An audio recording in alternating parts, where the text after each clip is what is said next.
3. Welcome, ladies and gentlemen, and council to tonight's council meeting of Tuesday, July the 28th. Today is a special council meeting to discuss the official plan, and we'll be largely relying on our consultants and our planning staff to walk council through, because of course this is going to be the future of land planning and development for the city of Niagara Falls. So welcome everybody. First order of business is the adoption of the minutes from our July 14th meeting. Motion by Councilor Coco, second by Councilor Carrio. All those in favor?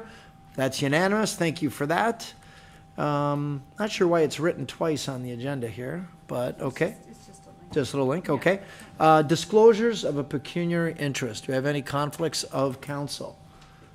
Okay, seeing none, we'll now open up our statutory public meeting with our Niagara Falls plan. So I'm going to start by, who am I introducing? I'm going to go to our general manager of planning. Okay, there we go. Now I have my sheet.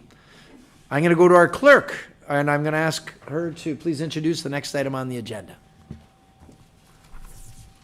Thank you, Mr. Mayor. The next item on the agenda is a statutory meeting for the Our Niagara Falls Plan, the city's new official plan. The special meeting of council is being held under Section 26(3) of the Planning Act. The city has engaged the planning partnership to assist with the preparation of the new official plan. The consultants will be providing an overview of the draft Our Niagara Falls Plan at today's meeting. Notice was given in accordance with the Planning Act on July the 8th, 2026. The purpose of this public meeting is to hear comments and concerns from the public. Modifications to the draft official plan may occur as a result of commentary provided at this meeting. Staff will present any changes in the final staff report and final draft to the city's official plan, which is intended to be presented to council for adoption at the August 11th, 2026 meeting. The adopted plan will then be forwarded to the province for final approval.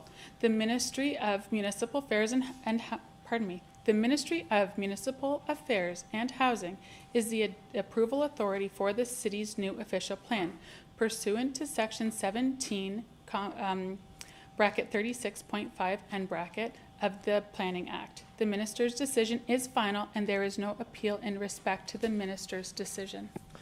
Thank you, Madam Clerk. Now I'm going to call on Kailen Goerz, Senior Manager of Long Range Planning Initiatives from our Planning, Building, and Development Department, who will introduce the consultants from our planning partnership. The floor is yours. Good evening, Mayor and members of Council. We're excited to be here this evening to present to you the draft Our Niagara Falls Plan. The city has been working with the Planning Partnership and Nethery Planning in the development of this new official plan over the past 2 years. Today, I have here with me Donna, Hinde, and Ron Palmer from the Planning Partnership, and Joe Nethery from Nethery Planning. Donna and Joe are going to provide an overview of the draft Our Niagara Falls Plan and will be available for questions after the presentation.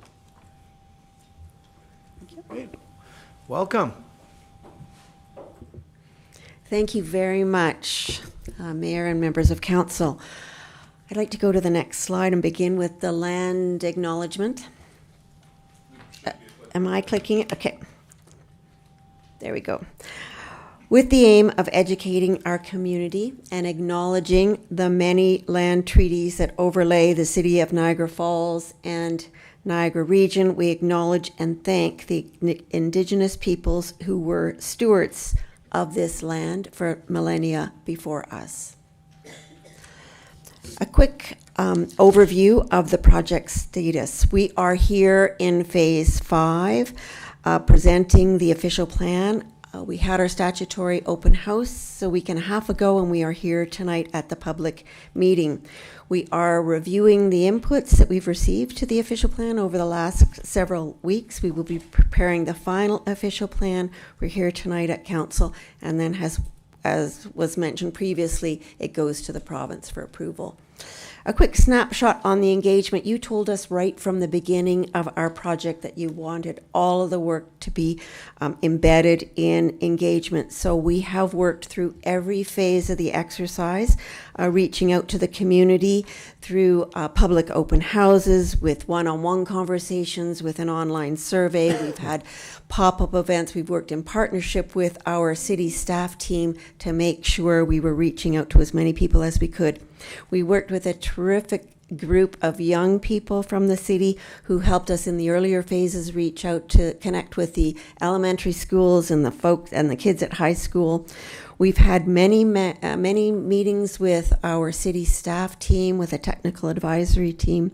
The city has done a terrific job keeping the online project-specific page populated with the team's work in progress. So we are happy that we've tried to engage the community at every step of the way. The official plan is structured primarily in two parts. The part one, vision statement, key directions, some general citywide policies. Part two contains the site and area specific policies. There are schedules or maps at the end that we're going to be talking to in this presentation, and then a few appendices.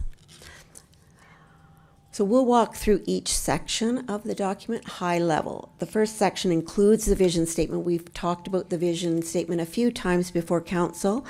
Niagara Falls, a natural wonder, anchor for a thriving, resilient, and connected city, community of beautiful and culturally rich neighborhoods connected to each other, linked to the jewels in the city's crown. The beauty of the falls, the Niagara Parkway, and the city's parks, trails, and natural areas. That vision is underpinned by 6 key directions that speak specifically to housing, planning for a growing city, building an attractive and cultural city, speaks to multimodal transportation, about responding to a changing climate and fostering sustainability and resiliency, and promoting a strong and healthy economy. The plan is guided by a planning horizon given to us by the provincial planning statement in 2024, so it sets the horizon to 2051. I'm going to turn it over to my colleague Joe, who's going to walk through the second section of the official plan. Thank you, Donna. Good afternoon, Your Worship, members of council. Great to be back before you. Outstanding. So the second section on managing population and employment growth, there is an expectation under provincial policy that a municipality's official plan is based on some minimum targets with respect to population growth going forward. There are a couple of choices as to how that can work.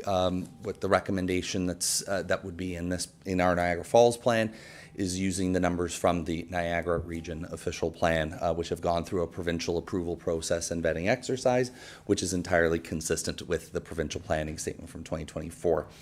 This includes planning for a population of 141,650 in terms of residents, 58,110 jobs in the city as well.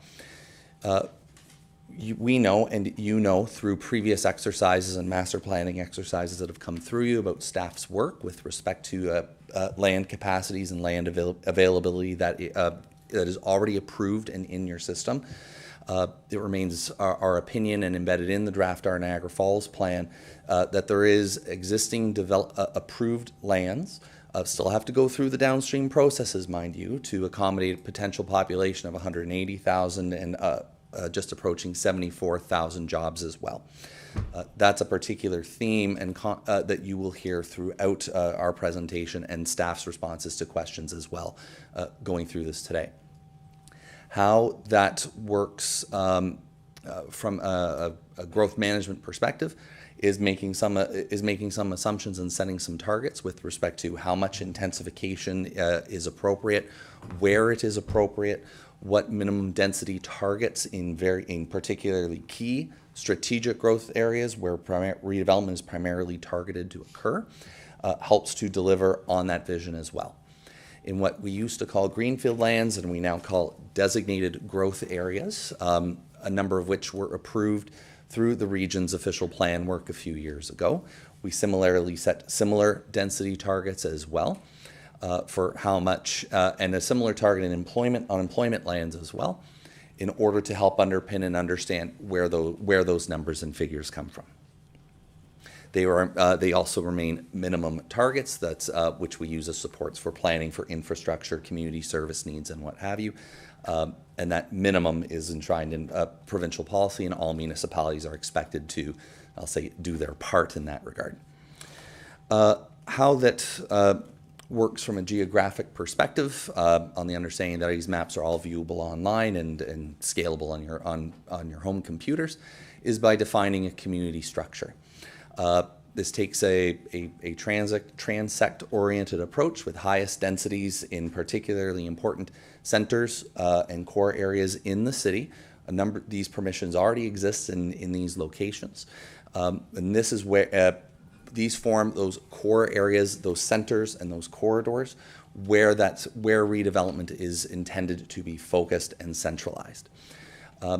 Otherwise, within the city structure, we also have are proposing neighborhoods. This is occupies the majority of the city's geographic urban area today, which is the primary home for low density and ground-oriented residential development with sprinkles of higher density throughout that as well. We also identify employment areas, and both of these in a built-up area and designated growth area, the former greenfield or new development context as well. Outside of the settlement area itself, a reminder that Niagara Falls does host a significant rural and countryside area as well. The majority of those lands within the rural and agricultural area are prime agricultural lands with particular protections in provincial policy that we'll go into a little bit more detail on in a few slides. And interspersed with it throughout this as well is the Greenland system, the core of our natural heritage system, and other open spaces that together form a very important part for supporting resiliency, adapting to a changing climate, biodiversity, and a number of very important critical and environmental goals as well. The identification of the settlement area boundary, subject to some technical refinements through this exercise, is based on the 2022 Regional Official Plan work. Veterans of planning discussions in the city will recall that the region did expand the settlement area through that process, and we're continuing that work through in this exercise as well. The land needs within that help or how we incorporate, plan for, and accommodate those planned minimum targets of 2051, noting that your infrastructure exercises and staff's previous work suggest that we can actually accommodate more within that than the baseline minimum expectations. We also do provide for, within the policies of the text itself, a recognition on how settlement area boundary expansions can occur. A number of requests have been made through this assignment. And once again, the city has not identified a need, and our work has neither identified a need for any additional lands to meet those minimum growth targets.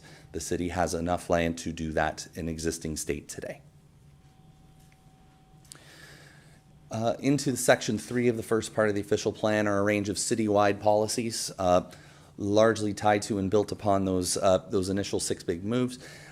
These are goals, objectives, and policies that apply to a range of topics and issue areas that cover the city in its totality. Under Section 3.1, our housing policies, where we are providing the policy basis to support a range and mix of housing types being encouraged, including ownership and rental opportunities, as well as affordable, attainable, and additional needs housing. In a minor bit of horn tooting on our parts, noting that we do official plan, this team here does official plan work in other municipalities. We note that Niagara Falls already does considerable and exceptional work with respect to securing affordable housing. And we're ensuring that that approach is enshrined and continued forward in this approach, and staff remain committed to delivering on those high expectations in the city, well above and beyond what others seem to be able to accomplish. And so let's give staff a feather in the cap and council a feather in the cap for that while I have the microphone. That 40% of affordable and attainable housing target is also current state and remains proposed in this draft as well. And also looking to address some contemporary issues with respect to demolition or conversion of rental housing as well. Under section 3.2, we introduce policies with respect to climate resiliency, noting that the city has already done considerable and tremendous work with its climate change adaptation plan, which includes a number of action items that were recommended for inclusion in planning matters and are accommodated through this work, and some additional other matters as well. There are a variety of means and mechanisms to which municipalities can plan for adapting to a changing climate, and we are looking contain policies and permissions around compact urban development, the protection and enhancing of the natural heritage system, providing for mobility choice, and incorporating the findings of your recently approved transportation master plan and trails and active transportation master plans, and doing what we can to encourage green infrastructure, tree canopy protection, and compensation as well, though those may be in different policies, not 3.2. The urban forest and management plan work is reflected in this draft as well, maintaining the city's current 30% tree canopy coverage and setting a target to increase that to 35% later on with that compensation support as well. We provide policies around air quality and renewable energy, which includes supporting carbon sequestration where possible, encouraging green vehicle parking, noting that the province has recently clipped municipal wings in this arena, and providing the policies around appropriate policies around large-scale renewable energy generation, and noting again municipal limitations on how far you can go in planning terms around energy and water conservation through construction means and building operations, setting up and providing for a basis to encourage similar practices and help make it easier to do such work in the city. A number of detailed goals and objectives with respect to mobility. Reiterating and recognizing your recent approvals of the two master plans themselves.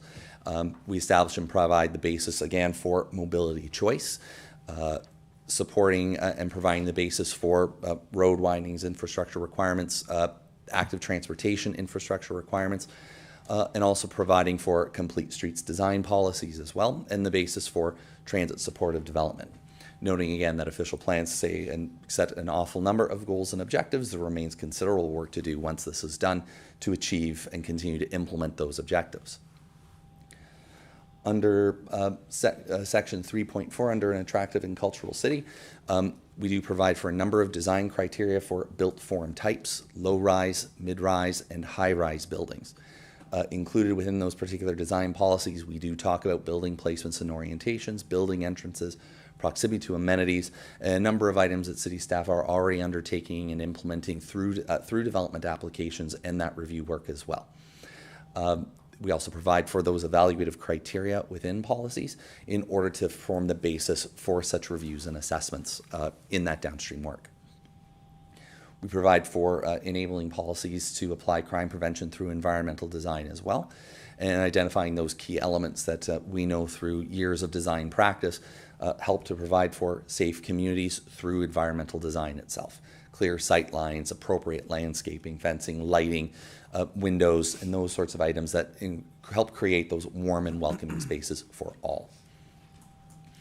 Under section 3.5, we and at the end of this big chapter, we introduce our policies with respect to a strong and diversified economy, knowing that this has been a major theme throughout this assignment and was provided as an area of focus for this assignment. We do provide for and tie back to the objectives that are established through the city's economic development strategies by recognizing and providing the policy protections to protect employment lands going forward, noting that provincial policy has loosened the framework around how municipalities can or cannot, depending on your perspective, continue to protect for those lands over the long term. We recognize the agricultural economy and provide the supporting basis for evaluating proposals for agriculture-related uses such as grain elevators or rural industrial food production, and on-farm diversified uses such as agritourism, on-farm tourism, and those range of uses, all in accordance with provincial policy to help unlock, further unlock those opportunities here in the city as well.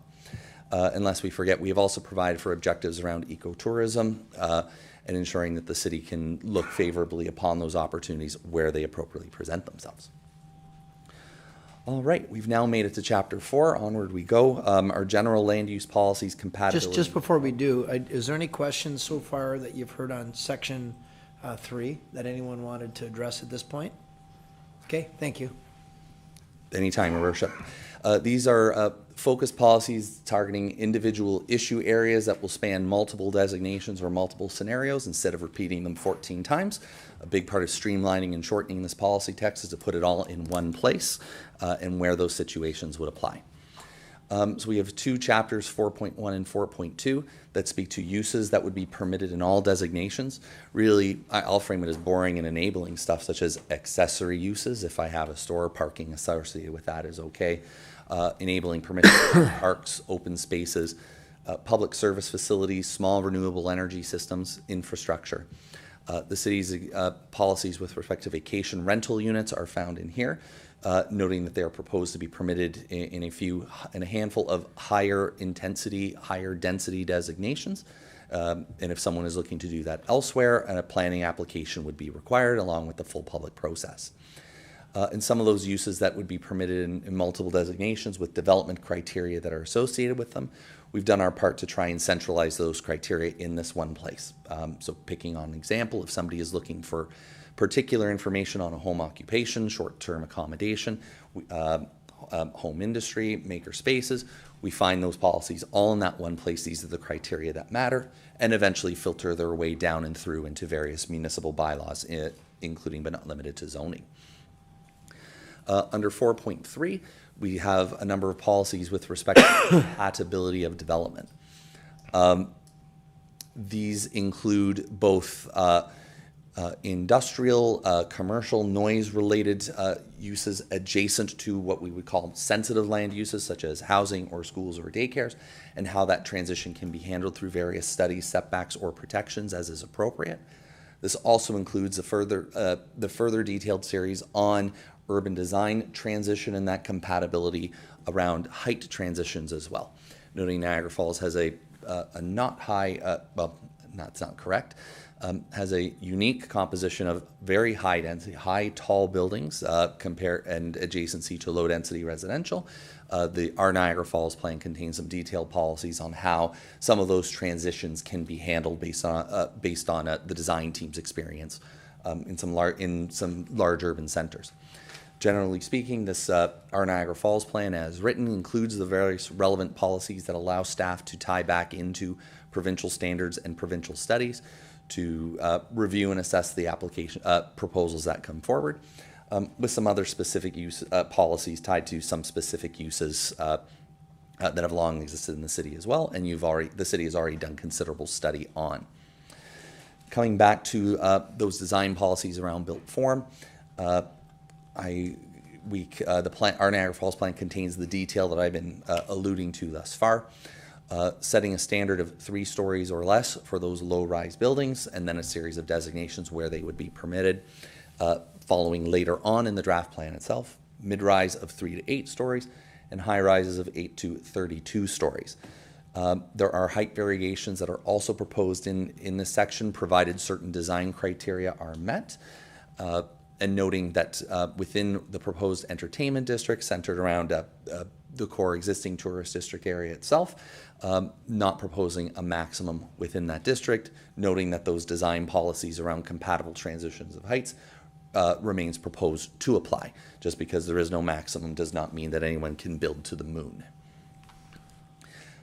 We also provide for standard and routine policies with respect to contaminated and hazardous sites as well, both from a man-made and a natural environmental perspective.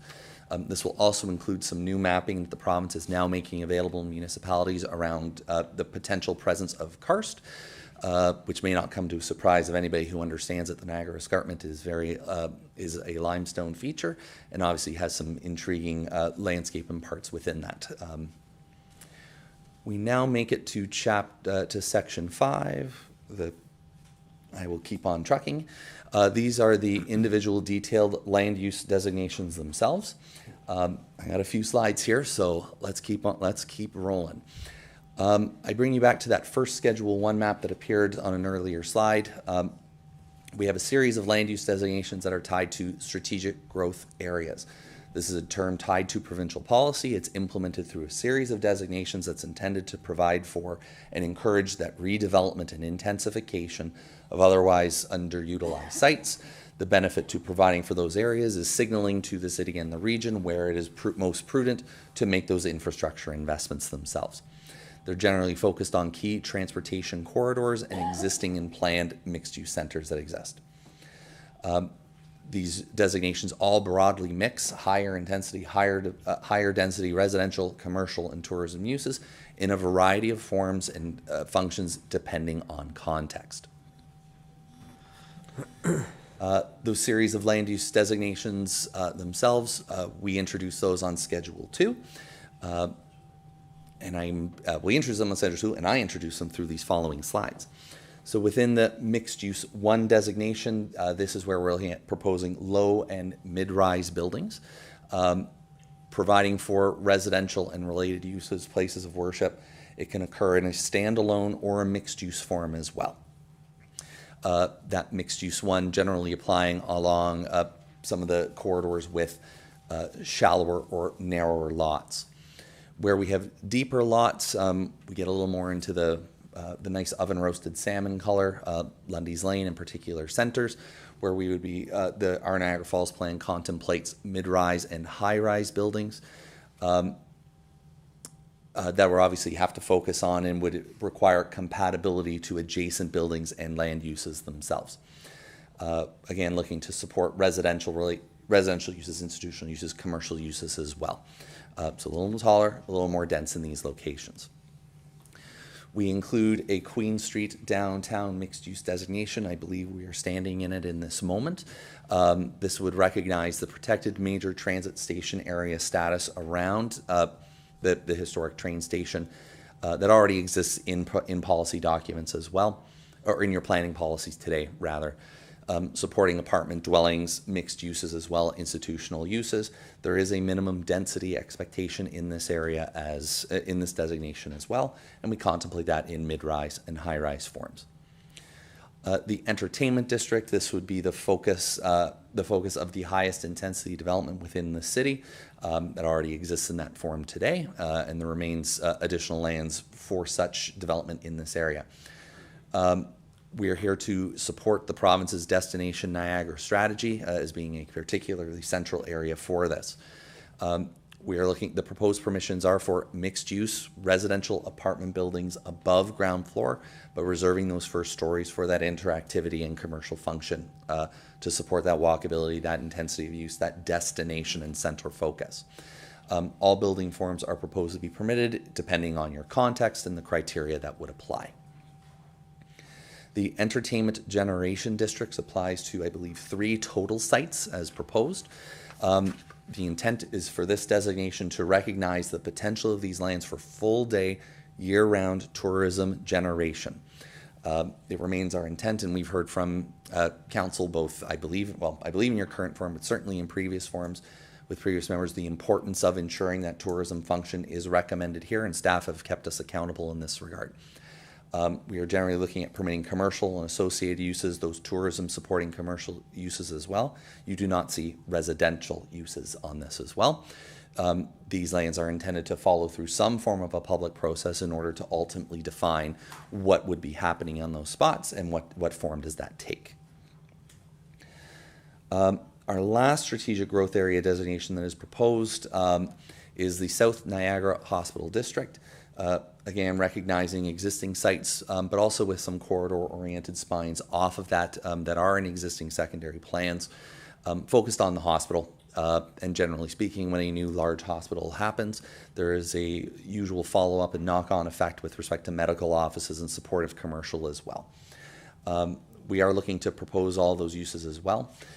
It would include residential in mixed-use forms on the understanding that some of these uses might require further study, further investigation, and potentially a trip before council to ultimately be permitted in the long term. I'm now prepared to shift into the yellow section of designations, the neighborhoods. Any questions at this point of council? Okay, thank you. Okay. The single largest designation, urban designation that's proposed is the neighborhoods designation. This is about well-designed and attractive residential development that considers scale, character of existing areas as well, and would also likely be proposed to apply in those designated growth areas, those new communities on the fringe as well. More on those in a few slides. We're looking at permitting residential uses, related residential and community supporting uses as well. I introduced the term neighborhood supporting uses at this time, which can include small-scale commercial as a particular function as well, and generally speaking in low-rise forms. A future neighborhood designation is proposed to apply where those designated growth areas were approved through the regional official plan process. This designation intends to apply sorry to go off the slides, a comprehensive planning approach that will help demonstrate how those density targets get met. A subsequent downstream planning approval is going to be required, and last time I checked, city staff are facilitating a number of those projects at present. And long story short, planning issues on these areas are being handled through those assignments, not this one. The uses are generally limited to what is legally established and what is already there, with the point being if somebody wants to do something new, it goes through a particular process, and the city and staff will ensure that various planning interests and council interests are taken care of through the review. Into our employment districts. I will note at the present of this is a new framework and a new approach. It differs than what the region had identified, and I think represents both the project team's opinion, our employment and commercial consultants' opinions, and staff's review work as well to reflect facts on the ground and a new vision going forward. The main designation within that context is proposed as Flex Business District. It recognizes those areas that don't meet the definition of traditional employment areas that has been introduced in the 24 provincial planning statement, which effectively allows the official, and by going in that route, it allows our Niagara Falls plan to propose a broad range of job-generating land uses itself.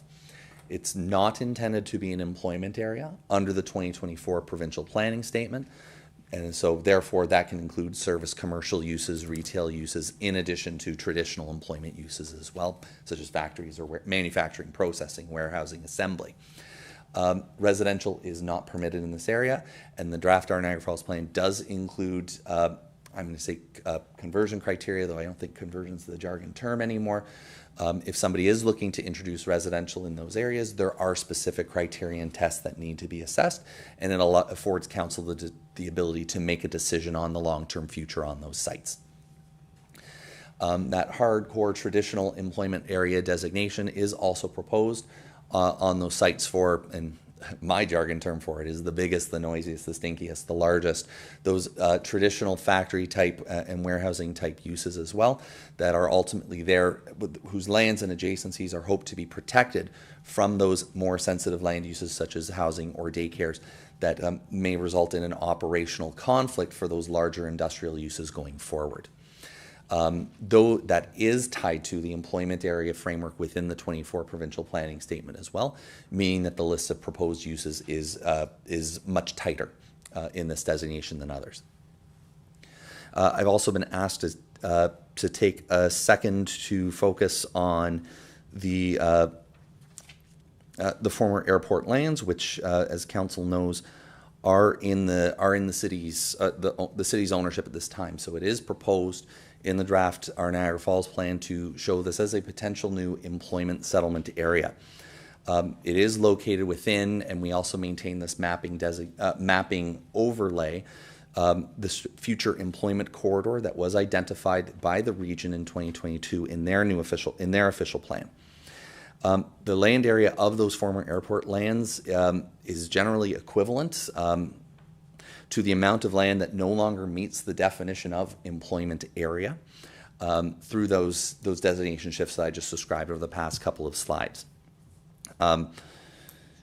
Those sites are shown as flex employment area, and so the airport proposal is for employment area and that core designation. So the province has requested in their initial comments back to staff for a demonstration that infrastructure and public service facilities to support that development would be planned or available. That's language that comes out of the 24 provincial planning statement as well. And obviously that the supporting information regarding the need for those lands is demonstrated. You've heard the number 2051 as a planning horizon introduced in earlier slides here. The city can, under the provincial planning statement, plan beyond that time for employment areas, and that's going to be a very important criterion for the decisions that ultimately get made on this site itself. Can I just, while we're on that site, just address this? So this is of importance to the city because we acquired 250 acres there recently, and its intended uses for employment land for an industrial park or a major employer, creating good jobs. And we don't know when that's going to be. I can tell you, I've spoken with the province many times about this specific parcel, and they've been saying we need to get at least 250 acre sites. So I just want to just clarify with the contingencies that are listed there, that that's consistent with the province. You know, Vic Fideli's traveling the world trying to bring major employers, and I've spoken with him about us having this parcel for exactly that. And if this happens, it'll be long before 2051. So I just wondered if you are able to elaborate just a little bit on how something like that could move forward. To your worship, and where this may be one of those areas where staff are able to supplement here, long story short, it boils down to the various technical studies need to be complete and the relevant infrastructure needs to be available to support that development. So there will remain work to do in order to fully unlock that, but I'm looking at Ms. Dolce, who probably has a really good handle on this. Sure. Thank you, Your Worship. So this area in particular, like our approach for this area, why we included it, obviously we knew the importance to the city. When the consultants and ourselves, we looked at the entire city and we moved some lands out of employment area into flex business. So it's not necessarily long-term protected for employment. We are down in terms of employment area. So this area is very important to us. Secondly, we did come to in 2026 budget and ask for these studies to be done. So we did get the budget in 2026. We're starting to work towards undertaking those studies now. So I do think we will have all the studies that they need, and they are mainly technical studies, as you heard from Mr. Nethery. We can plan beyond 2051. So that demonstration of need isn't there. It's servicing capacity, all the other things, which again, we do have flexible policies to allow it on full or partial private services as well for the short term. So I think we've laid out our case pretty well on the importance of it and how we feel it meets within the framework we have to use. No, that's great, because I think it's important to the council that we diversify our economy. And here we have an opportunity to create more better industrial type manufacturing jobs that pay better. So it's important. We want to not just we learned the hard way from COVID, being dependent on tourism jobs when the borders closed, it was difficult for our community. So we want to make sure this is going to be for good paying jobs. That's why we bought that land. So you're good. Thank you very much. If you can continue on. I'm now going to move outside of the urban area, the settlement area, to our rural and agricultural areas, of which we have 2 designations proposed. Again, the majority of lands proposed to be designated prime agricultural. This should look very familiar to followers of the regional official plan process itself. These are the lands that provincial data and provincial studies suggest are of the highest capability, the highest performance, the highest agricultural potential. They are limited to farming and associated uses. There are potential processes to introduce agriculture-related uses. Again, the grain elevators, some limited food production as well on these sites. There are pretty detailed provincial guidelines around how all of that can work, and typically all of it requires a process and an application to unlock. These are intended to be farmlands, and our Niagara Falls plan continues to protect those that for farmland. There are a handful of sites that are proposed to be designated rural. Again, generally, once again, a part of the rural and agricultural framework, part of an overall agri-food system, but those lands generally do not meet that higher productivity standard. There may be additional uses that are potentially permitted in this area, and that is what the Niagara Falls plan proposes to recognize.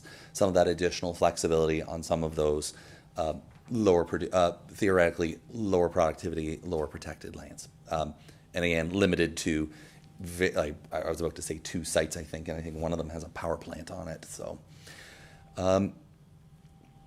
another legacy designation is also proposed, Parkway Residential. It exists today.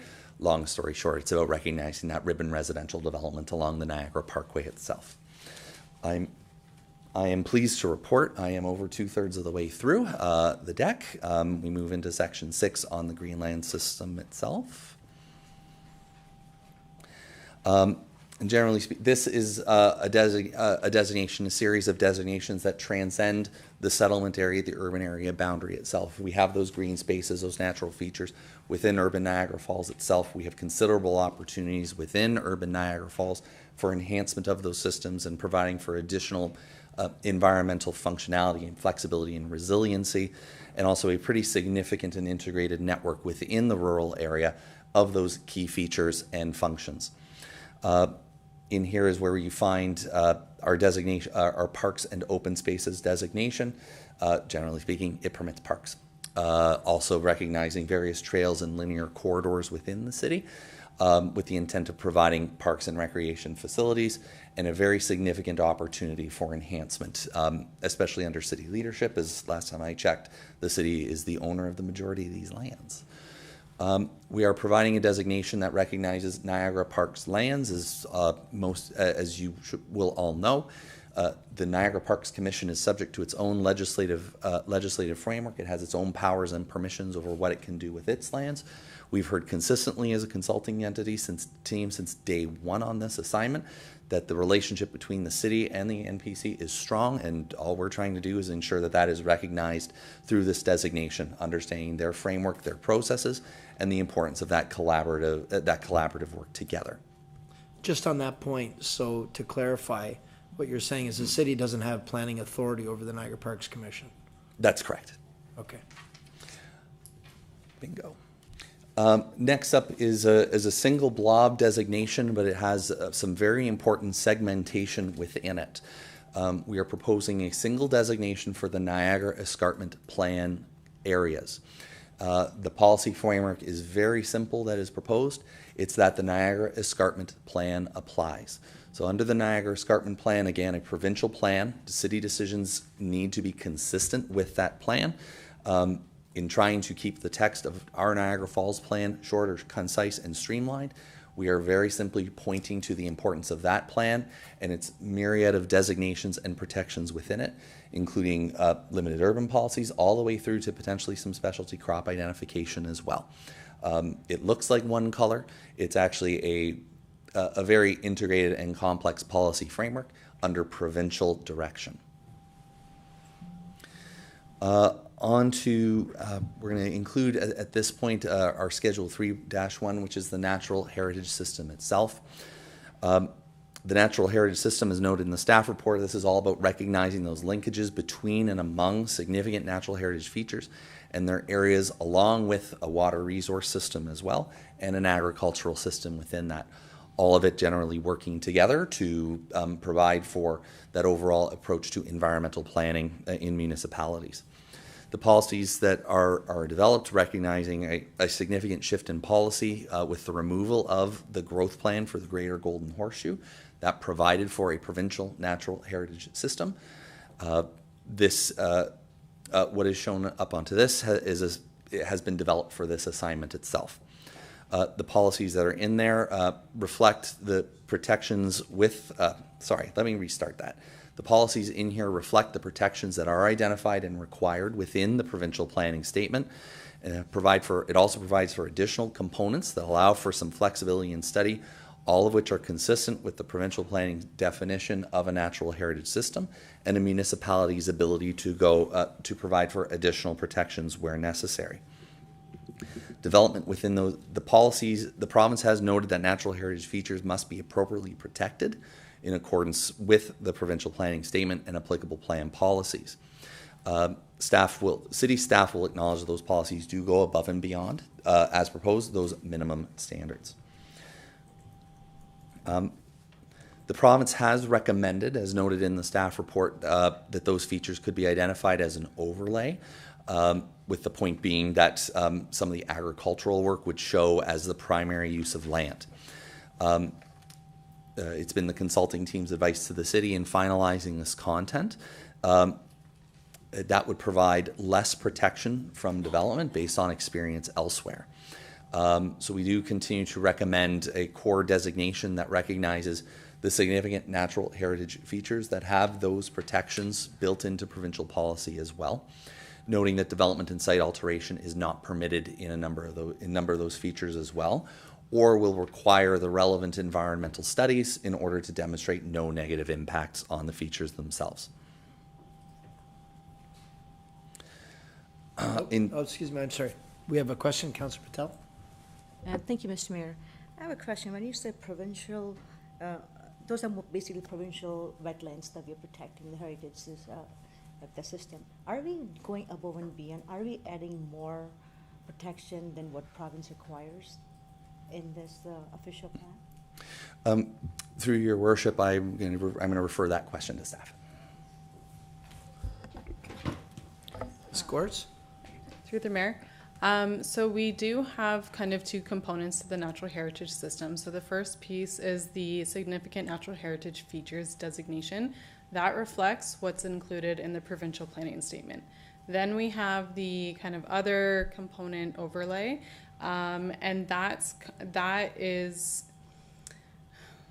it's in addition to the features identified in the provincial planning statement. However, the provincial planning statement does, in the definition of a natural heritage system, refer to linkages, buffers, kind of other components that can be included. And then it does refer to municipal approaches that achieve or exceed the same objectives can be applied. So we have taken kind of a hybrid approach between the provincial planning statement and the region's official plan, and have taken some of these kind of other components and provided some flexibility for them to allow for compensation opportunities, which wasn't previously provided. Thank you. I think that does a great job on this particular slide as well. 85% of the way through, we're almost there onto section 7, the necessary policies with respect to transportation and overall municipal infrastructure. It will be important for our Niagara Falls plan, as in every municipality, to ensure that the road network is detailed and identified, that the plan itself includes the various road allowance width, site triangle requirements, and corridor design policies that overall guide individual development proposals themselves and the city's own master planning and infrastructure design exercises. This Schedule 5 on the road network itself identifies and aligns with your recently approved transportation master plan, and staff have on the two projects have been in consistent contact throughout at least the work that I'm talking about today. The province has also recommended the identification of goods movement corridors, which is a term that does exist in provincial policy. Generally speaking, those are your highways. There are text-based recognitions for additional corridors where the movement of goods, open bracket, freight, close bracket, is a particularly important function of the route. Again, pointing out that when it comes to overall design, the plan for roads within this city is on a modified grid pattern. We generally like our grids. It requires movement, flexibility. We totally understand that. There is a hierarchy that is identified within the maps and the policies as well, all depending on the planned function of that corridor, from your international grid crossings all the way down through to those private individual roads associated with common element development, or those few oddball laneways that do continue to exist in the community. All this to say, the relevant policies that staff require to implement the transportation master plan are included in this document, and we provide appropriate reference and deference to the transportation master plan, so it will be assessed through those reviews as well. And these sections also do include the relevant transportation demand management policies in order to unlock and future-proof a variety of potential city programs that may help to serve, including its hierarchy around spines and its various ownership functions, connectors and local routes, as well as a significant rural network itself as well, and incorporating and recognizing those site-specific or area-specific plans and networks that already exist in your policies. Generally speaking, the policy framework that exists, and once again providing the appropriate deference and incorporation to that master plan itself, this is all about integrating active transportation within those developments, within the community, between adjacent communities, ensuring that the designs of those corridors is done in a safe function, in a multi-use function as well, with a comprehensive sidewalk network itself, noting, of course, that the continued long-term implementation of that, be it through donation, dedication, or direct purpose, remains an ongoing and always task when staff are doing its work, and council does its work through the various review of these plans, infrastructure designs, budgets, and development applications themselves. We also provide for, in our Niagara Falls plan, a fairly robust Section 8 with respect to implementation. It's generally required text that implements and unlocks a variety of tools to deliver on a land use planning vision in a municipality. This includes the baseline recognition of things like zoning bylaws and temporary use bylaws and community improvement plans, but also some new some other and alternative tools that can help to implement an overall vision. Of which I'm going to have a little bit more in a couple of slides. One of those items is a comprehensive development plan. These would be areas where, in a few particular areas, generally speaking, that is a single document that provides for an overall vision spanning multiple properties or multiple geographies. When it comes to a settlement area boundary expansion, the threshold that is proposed is 50 hectares. With the point being that slightly increased standards would help account for non-developable lands, and will allow for some additional municipal flexibility and discretion in terms of applying that tool should those proposals come forward, as is the landowners right now in Ontario.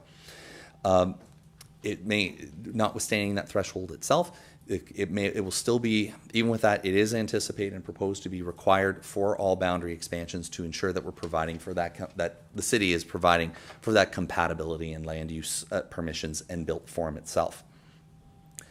We do also provide for a baseline recognition of secondary plans themselves. I have a little bit more on that in a couple of slides.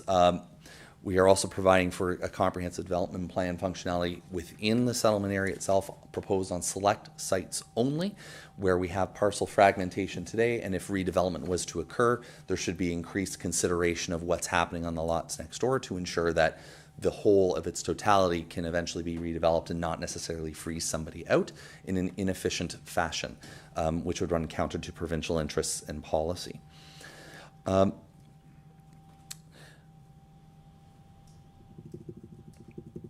One of the changes that is in this draft from that's evolved throughout this draft as well is a recognition to allow some existing land uses within those areas for that tool that is proposed. I'm sorry, I misspoke. So we've actually received a request to allow for some existing uses within those particular areas themselves, and the recommendation from staff is to not support that request, noting that there would need to be some very clear expectations around what that scale of expansion could look like, and wanting to provide some very direct clarity and certainty with the process going forward, which is for a comprehensive vision for those sites in those areas. We were anticipating some questions today with respect to study requirements for complete applications.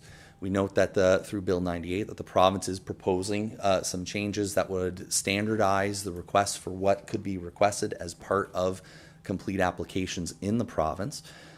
We continue to wait upon what that happens to look like. There are some current local requirements that don't appear captured in the draft consultation materials that have been released by the province, and I trust that staff is doing what they need to do both here and in other municipalities to ensure that that feedback is being reflected in the provincial work.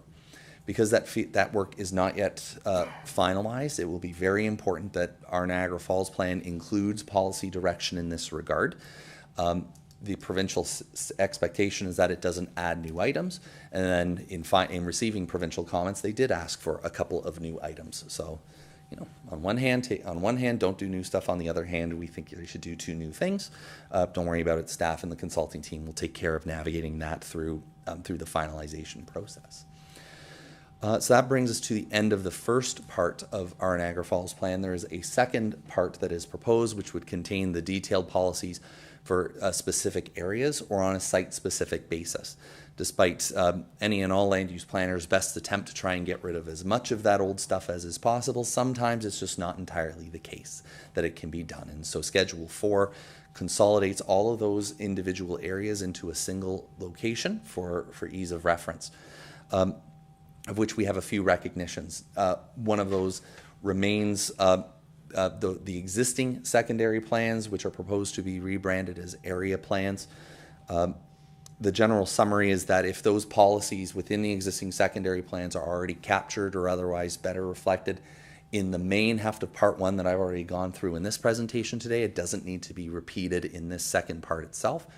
The end result is that the extent of the text that's necessary to continue to implement existing secondary plans can become a lot smaller, as staff can rely on the main official plan to provide the overall policy analysis and heft there.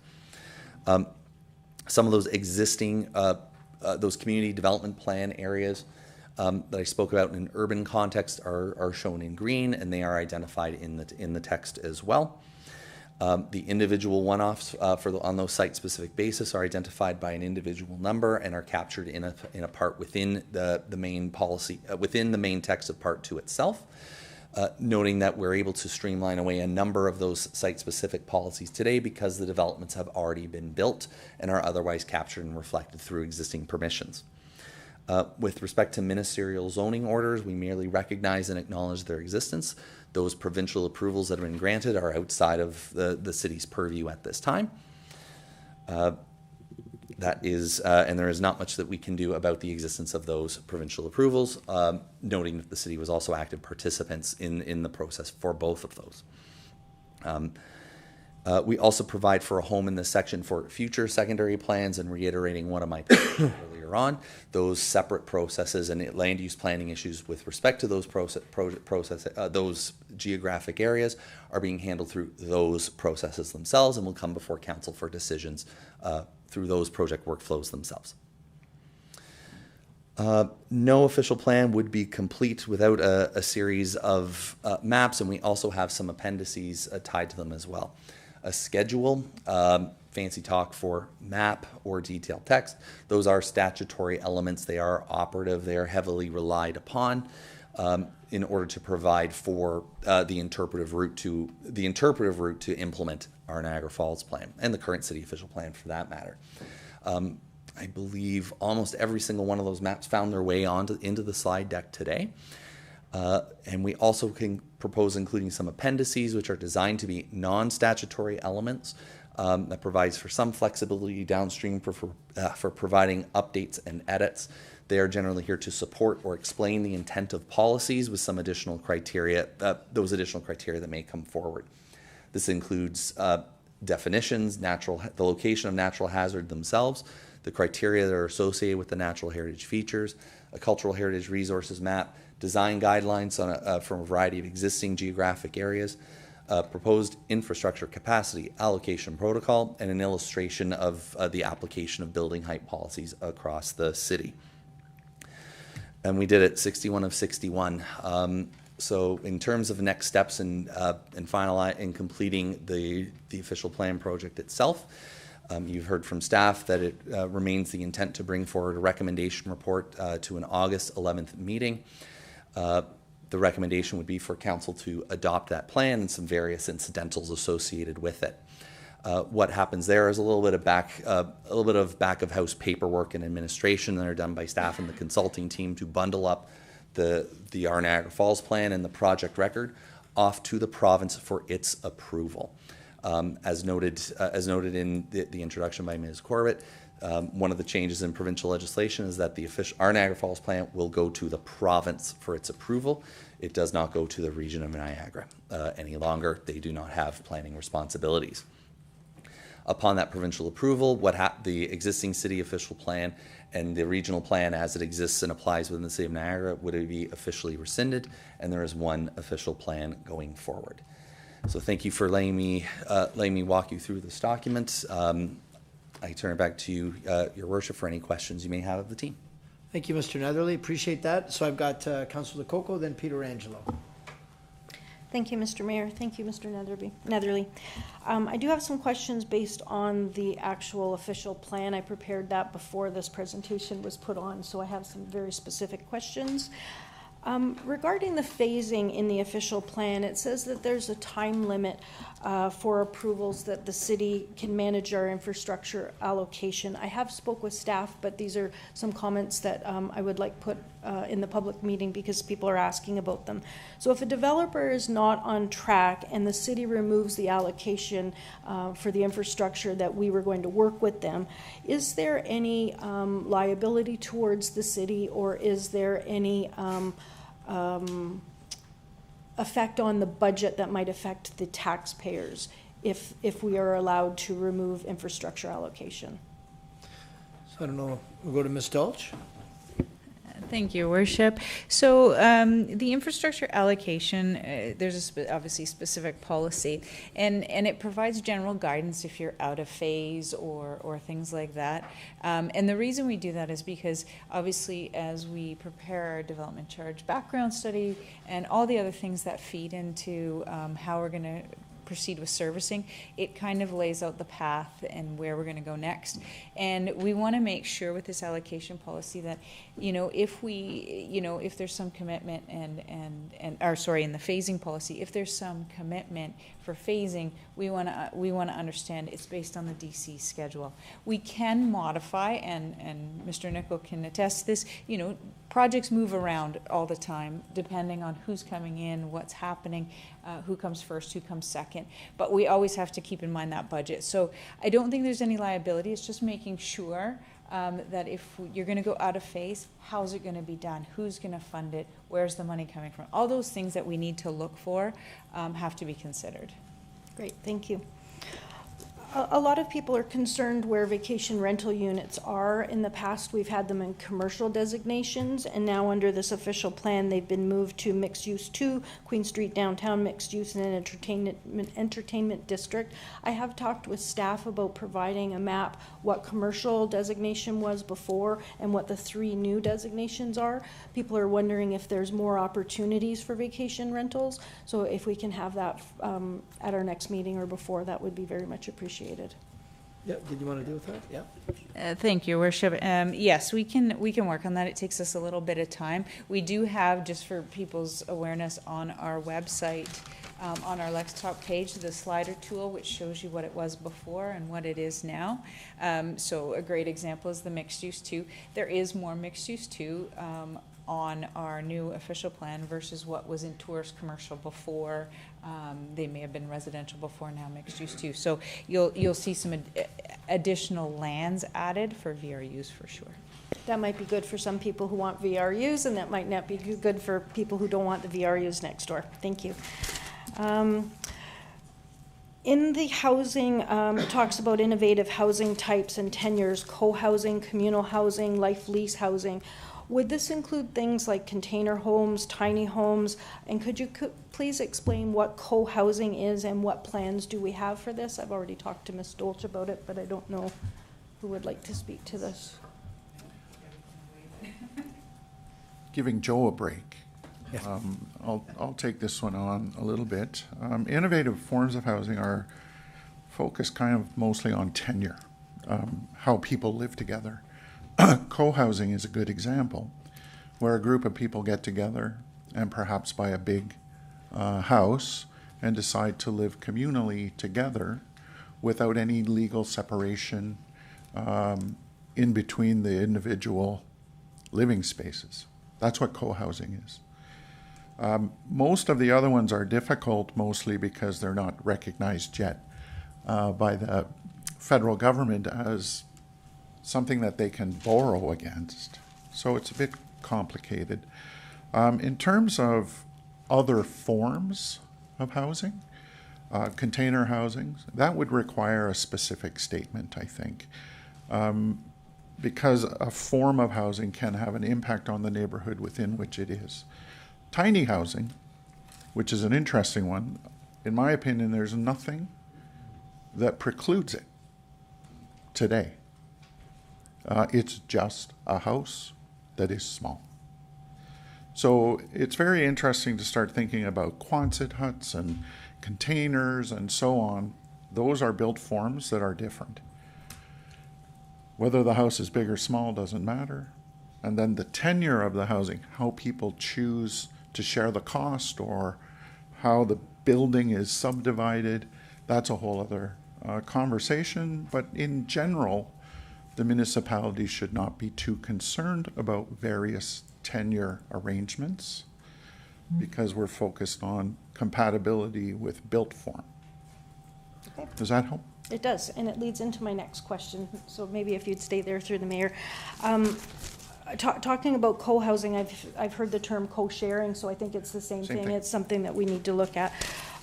In the plan, it talks about additional need housing, and it really drew my attention because it says small scale 8 beds or less, or large scales 8+ beds. And I was thinking about a home with 8 beds and division, and when I spoke to Ms. Dolce, that's not really what it is. It's long-term care homes, it's residential, group homes, respite cares, emergency housing, all of that. The concern, though, here in Niagara Falls, what we've had happen quite often is we might have 12, 15 people living in one single detached home. And you talked about community housing. How does that relate to maybe the challenges that we're having now with multiple people living in a home that's maybe there's some fire safety, there's some health concerns, there's garbage concerns, there's parking concerns? Will that be addressed at that time? Because the community housing, I know we need housing and I know we need different forms, but maybe we also need some licensing or safety checks and that sort of thing. Yeah, through you, Mr. Mayor, I'll start and you can finish. Additional needs housing is a defined term from the province, and Ms. Dolce is correct. It is usually special aged care and those kinds of institutional forms of housing that are intended to help people find housing that meets their needs, additional needs. I would suggest you have a look at the definition in the provincial planning statement. That would be very helpful. I've never written an official plan where the list of additional needs housing captures everything that people think is additional needs housing.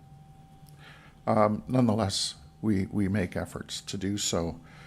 In terms of the communal living, it's very difficult in the planning world to regulate the occupancy of a house. It would be seen as discriminatory.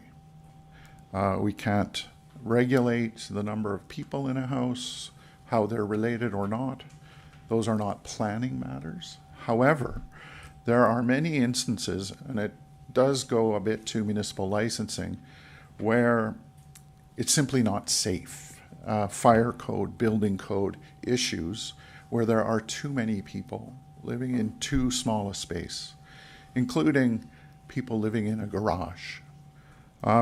This has come up a fair bit in college and university towns where landlords are putting 12 people in a 3-bedroom house. That is better dealt with through, in one place in Kitchener-Waterloo, we looked at a SWAT team of building code, fire code, and municipal planning together to try and make sure that the housing arrangements are safe. And that is a licensing approach where the landlords would have to agree to be licensed, with the intent that we would hope that they would be ethical and concerned about the health and safety of their residents. I don't know what you do in Niagara Falls, but again, a complicated question with a lot of different approaches. Okay, Ms. Dolce, thank you. do you want to add to that at all? I'll just add thank you, Worship. I'll just add briefly that obviously, you know, the problems we're having now, we'll look at that through the licensing program. And what we'll do is obviously we have AMP systems and other things we can start to look at for fining and other things to make sure we get some compliance, similar to what we've done with the VRU program. And that's been a really big success with Mr. Gallagher. So I think that's something we'll start to look at in the new year. And I know I will bring you back something in the new year on lodging houses. Great, thank you. I know there's a lot of terms out there, rooming houses, boarding houses, lodging houses, and we've had complaints, and what we have now sometimes doesn't address it, so I think it's a good opportunity to move forward. In the plan, it talks about inclusionary zoning in major transit areas. Have we considered inclusionary zoning in the downtown major transit area? Thank you, Worship. So in this policy, in our policies in the official plan, we've left it pretty vague in terms of inclusionary zoning. We want to just make sure we can consider it should council wish to do so in the future. So it's kind of in there as a placeholder, but it would be separate study to look at that, come back to council for consideration if that's something council would like to do. Great, thank you. Just a few more questions. The next one is about parking policies. I know in part of it, it says that there's no minimum parking requirements for motor vehicles. And the concern is that this is not necessarily the reality for a lot of people. Niagara Falls is very large. It's hard to get around on public transit or bicycles or motorized vehicles. The zoning will establish minimum bicycle and micro-mobility. Is that an e-scooter? What is micro-mobility? Ms. Dolch? Thank you, Worship. I'll take this one. So yeah, it can be all of those, like an e-scooter, an e-bike, micro-mobility type of device. So in terms of the policies, the parking policies, though, those are provincially regulated. So we can't require parking in those in the PTMSA, the transit station area. Obviously, all we can do is kind of monitor the situation, but most developers do their market research, as I explained to you yesterday. They do their market research to see what they're going to need for parking, because if the end user needs the parking, they will demand it as part of a sale. So a lot of them do still provide parking. A great example is our Park Street project. They don't have to provide parking, but they are, because they know the market is there to provide that parking. Maybe not what we would have expected in other areas of the city, but they do know that parking will be required. So I think all we can do is monitor, see the situation unfold. Okay, thank you. I know it's a provincial regulation that it's minimized, but some of the challenges that we're seeing right now over the last week, it's been on the news about e-scooters and people without insurance and safety and helmets, and the chaos on sidewalks, on streets. So I'm just concerned that if we don't have the parking and we look towards e-scooters, and that's a provincially regulated thing as well, how are we going to work through that? So I just want to put that out there, that that could be a challenge, because it's a challenge right now. The other thing on parking I wanted to talk about, it talks in here if there's no minimum parking on Queen Street, will the city be responsible to provide a parking structure, and will that be on taxpayers, on the taxpayers to provide that parking structure?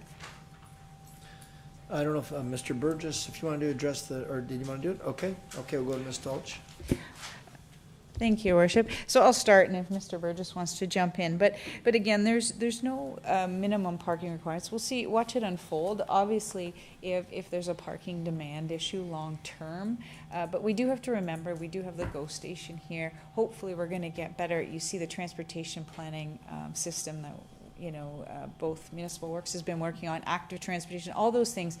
In a lot of municipalities, maybe not Niagara Falls yet, but in a lot of municipalities in the States and other places, they're actually getting rid of a lot of parking now, and it's going to more curbside. So there's a lot of interest in curbside because of Ubers, Lyfts, all the other things that people are now getting around with. So I think, we'll watch it unfold. If obviously there's a demand, there may come a request to do something like that, or add additional surface parking in the city. But I really don't think it'll come to that. A lot of the younger people don't necessarily want to drive. They actually want to use Uber. They can't afford the insurance nor the car. So I think we just need to watch it unfold and see. But I'm not convinced that we would have to build something at this point in time. Okay, thank you. In addition to that, it did say that there's payment in lieu for a developer. If there's an exemption of parking, we can give them an exemption, and the money that we get, what kind of money are we talking about for that exemption? Would that money be used to provide a parking structure, or where does that money go to? Thank you, Your Worship. So that's just a policy that's something we can consider in terms of a payment in cash in lieu, and so we can consider that. So a lot of times what will happen is we'll give a value in that policy of how much for a parking spot would be in lieu of a parking spot. And then it would go into a bank of funds that eventually we would either acquire land to build the surface parking or a parking structure or things like that, but it would accumulate. And usually it's based on the standard, and they may reduce it a bit, and then they pay for so many spots in cash in lieu. Okay. It happens in a number of municipalities across Ontario. Thank you. On page 304 and 305, there's the maps for the riverfront and the Grand Niagara. There's two sections there about woodland removal and wetland removal, and I'm just wondering why they're specifically on those maps. I know they're specialized areas, but why are they on there if we've already approved it, or is that something that has to come back about the removal? How is that working? Thank you, Your Worship. So this was carried over right from the riverfront secondary plan policy. So we haven't changed a thing. We've left everything the way it is. Those removals do have caveats to them if you actually look at the policies. So the policies do say there's further study and work to be done. So that's why the map is there. So we've kept everything the same. The policies are still the same. So they do still have to do additional work for those removals. Okay. Final question, and then I'll have some comments later. So Bill 98, we touched on it a little bit, but my understanding of Bill 98 is as of January 1st, 2028, 29 large municipalities are going to have standardized official plans. And then after that, all of the other 444 municipalities will have standardized ones on January 1st, 2029. The province is saying it's supposed to make it simpler and easier, more consistent, more permissive. The goal is to encourage housing and to reduce the process of delays in approval. I have concerns about this cookie cutter approach. Mississauga has a very different character than Niagara Falls does, than maybe a 10,000 resident city. So we have different goals and land uses, different commercial, we have tourism. If we go to a standardized policy on January 1st of 2028, what does that do to all of the work and the policies that are in this plan? How standardized is it going to be, and how different will it be than the one we're about to approve? Thank you, Your Worship. So we did look at that, and the consultants did consider that. We considered whether or not we start to go down that path. We talked to the province, but again, it's not yet approved, so we didn't want to go down that path too early and it not be approved the way it's been proposed. So we're going to have to do some work after this official plan's approved, if it does get approved, obviously before that time. In terms of our commenting to the province on the bill, we did raise concerns about the tourism because we are unique, especially we have an entertainment district. They won't have that, they'll just have commercial. So we wanted to kind of have them recognize that we do have certain tourism districts. Whether or not they make that change, I don't know. So all we can do is wait and see what comes out and what the province approves in the end, and then we'll have to follow suit to adhere to that and make some changes once that's approved. Will there be a lot of changes based on what you've heard compared to what we have now in this one? Through the worship to the councillor. I think there'll be some work, definitely, but I think we can make it work. And I think Joe wants to speak to it as well. Mr. Nethery, sorry. That's right. Through you, Your Worship. This is the decision, the recommendation that staff and the project team are making for this assignment. There are other municipalities that are undertaking official plan reviews right now, and they are moving toward the provincial standard layout. And I don't want to mislead or kid ourselves here. The province is going to go in that direction. We don't know what it looks like. It will happen, and there will be an expectation that all municipalities follow.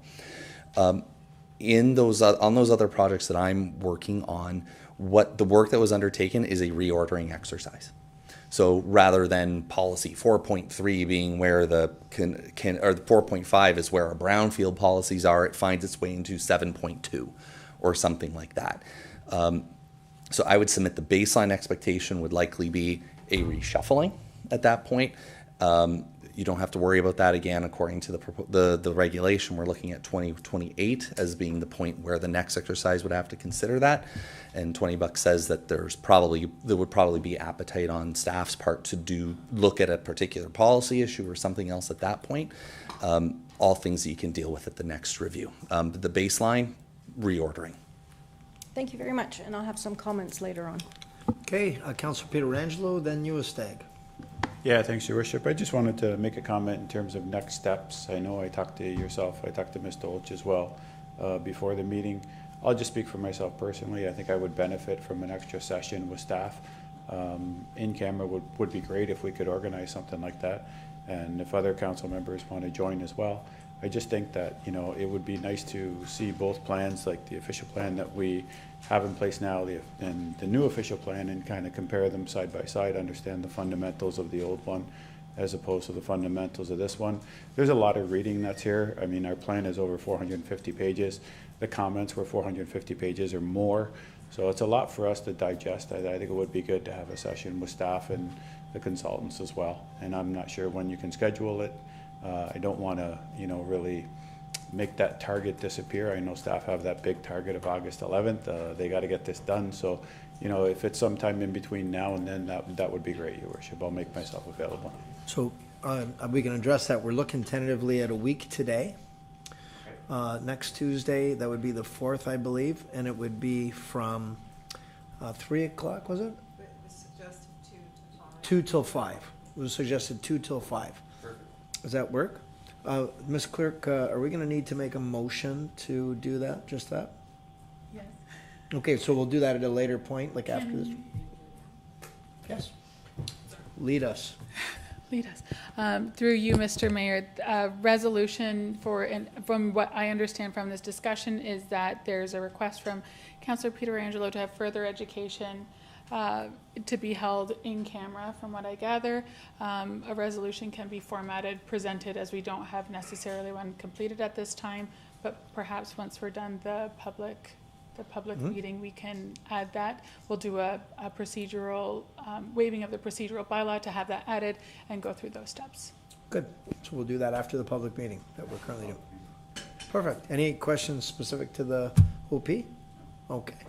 Councillor Newestag. Thank you, Your Mayor, and actually I would like to agree with Councillor Pietrangelo. This is such an important piece for our city. It's a visioning strategy. It's how we live and what our city is going to look like. So I think as much time as we can spend on it is very prudent. I as well have a few questions, so I'm not sure where I start, but I do want to say thank you very much to staff for this amazing amount of work. Like, it is, everything is so connected, so considered. It's really an impressive document. My first question relates to growth and cost. We have, we're estimating a significant amount of growth by 2051, roughly an additional 50,000 people, 20,000 homes, I think 17,000, 18,000 new jobs. What is the estimated total cost that the city will have to accommodate for this growth? Like, we'll need to invest in new roads and everything that was explained today, water, wastewater, transit, transportation master plan. In other words, is there like a break-even point where cost and growth kind of like where we end up saying the growth is just going to cost us way too much, we can't afford the growth, or growth will help us maintain everything? I don't know the answer to that question, but if you're in business, you're always saying, well, how much do you invest to make your break even and do well, or does too much growth end up disabling everyone? So will growth pay for the growth? Or really the cost of growth, yes. Yes. Thank you, Your Worship. So I guess I can only answer it depends. So in some scenarios, obviously, our development charges are built for growth pays for growth, right? In terms of certain projects that we allocate, usually are growth-related projects. So we try to have growth pay for growth. But your larger question is, you know, does that growth ultimately break even on what we're going to get in? It depends on the growth. So as you can see with our new official plan, we have areas of strategic growth. We have areas of intensification. And the reason we went with that path is because those areas, if you intensify, if you increase density, all those things start to help the city's bottom line because we're adding more people on less servicing. If we continue to sprawl, obviously, you will see an impact in terms of the balance being outweighed. So it's not to say, though, we never want to see another single detached dwelling or anything like that. It needs to be balanced in order to offset those that you subsidize, for example, a cul-de-sac, and those that don't need the subsidy, like a larger apartment, right? Because what they pay in taxes and all the other things are being, there's more of them to pay for a very small piece of pipe. So that's why I'm saying growth, it doesn't necessarily always pay for growth, and I think Ron would like to speak as well. Yes. Through you, Mr. Wirtz. Donna. Absolutely correct. The philosophy of growth management in Ontario is that growth pays for growth. We're given a number of mechanisms to do that, and the first one is the official plan. The official plan sets the expectation of how much growth will happen and generally where and what kind. So that's an important first step. Then the municipality needs to consider how we're going to pay for what infrastructure do we need and how is that going to be paid for, and that results in a development charge. And the idea is that the development charge pays for the major infrastructure requirements of all of that growth, probably phased over time. Municipality also has a couple of other mechanisms that are part of growth management. The first one is the Parkland Dedication Bylaw, which is intended to generate the necessary parkland that will service new development. And thirdly, the community benefits charge, which is intended to talk about how community facilities and other elements of what makes a municipality great will be paid for. All of those things working together are intended to ensure that growth pays for growth. And to that point, through you, Mr. Mayor, at that point, so it comes to a point where we're expecting developers to pay for this, and yet at the same time we have this 40% mandate of having affordable and attainable housing. Do you see a point where it's going to get that we're not going to see the development and we're not going to reach this growth of 141,000 by the year 2051? Because it's a balancing act here, especially when there's such, unless there's some miracle to always fund these 40% attainable and affordable dwellings. Through you, Mr. Mayor, excellent question. What is the impact of development charges, parkland dedication, and community benefits charges on the objective of achieving attainable and affordable housing? I don't think that the numbers stop development. If there is demand, development will happen.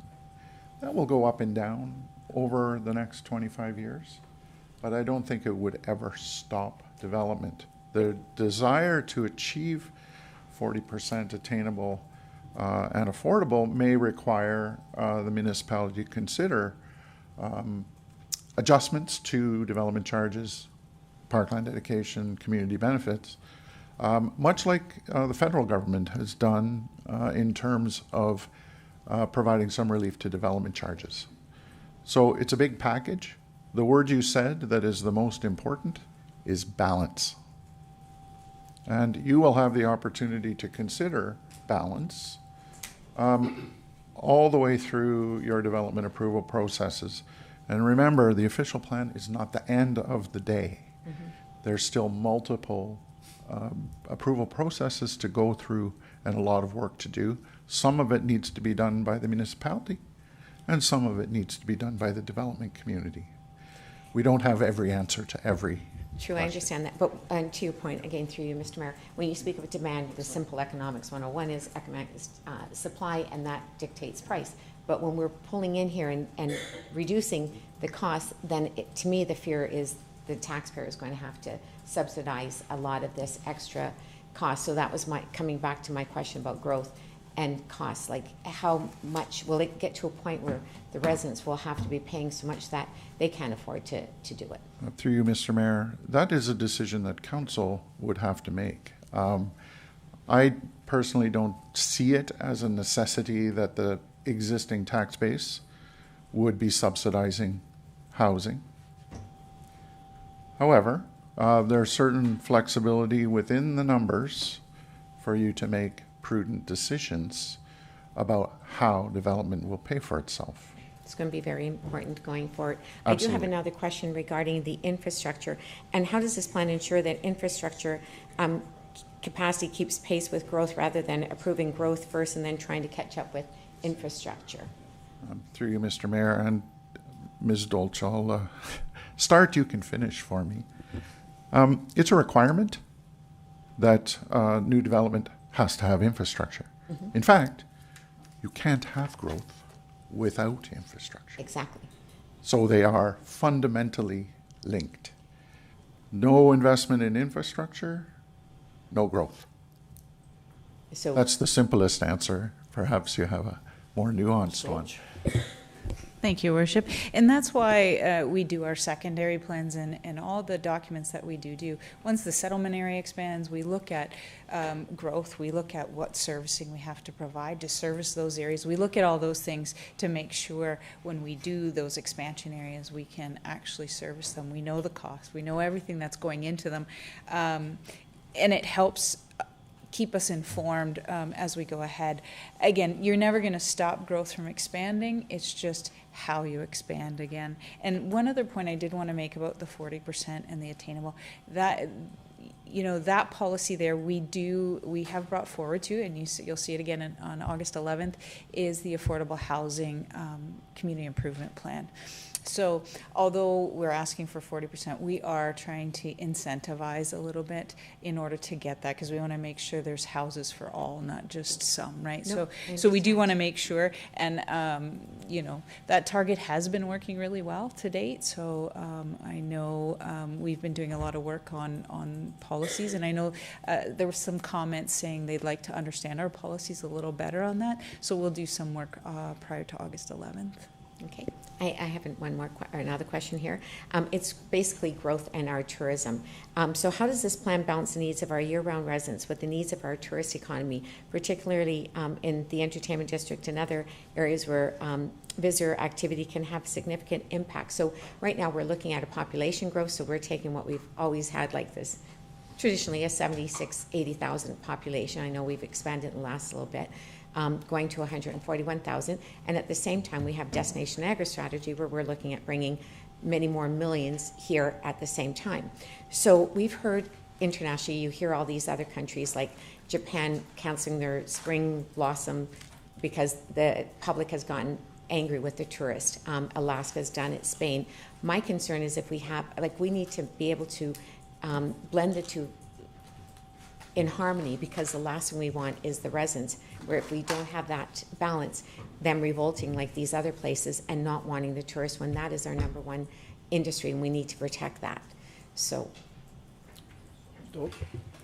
Thank you, Worship. And I am going to look to our consultants as well, because I know they, during the initial public consultations and things like that, they heard very strongly that the residents also wanted to be heard, and that although the tourists are important, that they wanted to make sure they had a place in this plan. So they took extra care to make sure that happened. So I don't know if you want to say anything further on that, or I can keep elaborating, but I know you guys did a lot of work on that front. Allow me to take a shot and invite supplemental, Your Worship, and through you to the councillor.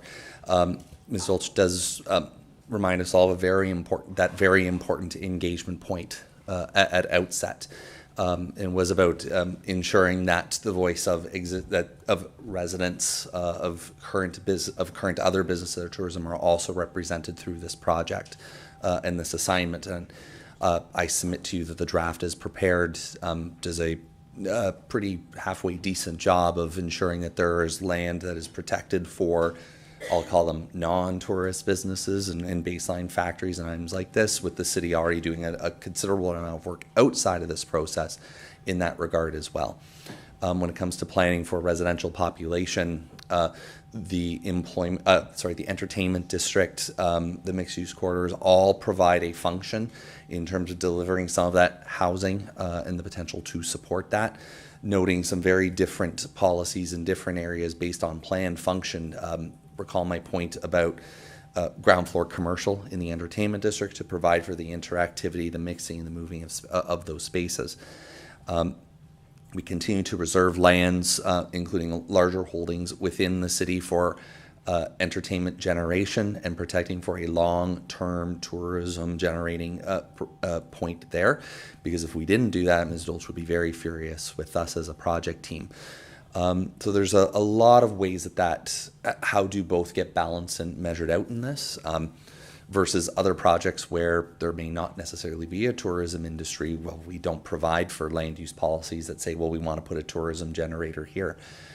That's a pretty unique focus and specific element in this plan that you don't see elsewhere, and I think it's a pretty important, as the outsider coming on in here, right, that's a pretty important differentiator and means to ensure that the tourism function is being protected.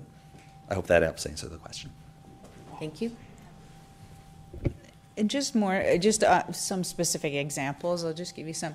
So, we looked at the trail connection. So there was we had a large discussion early on about, a lot of residents don't necessarily go to the tourist area because it's not hard to get to, but they don't want to park, they don't want the aggravation. So we wanted to make sure the connections started to happen so that the residents had an easy ability to get there through active transportation or other means. So again, we worked very closely with Municipal Works on that as well.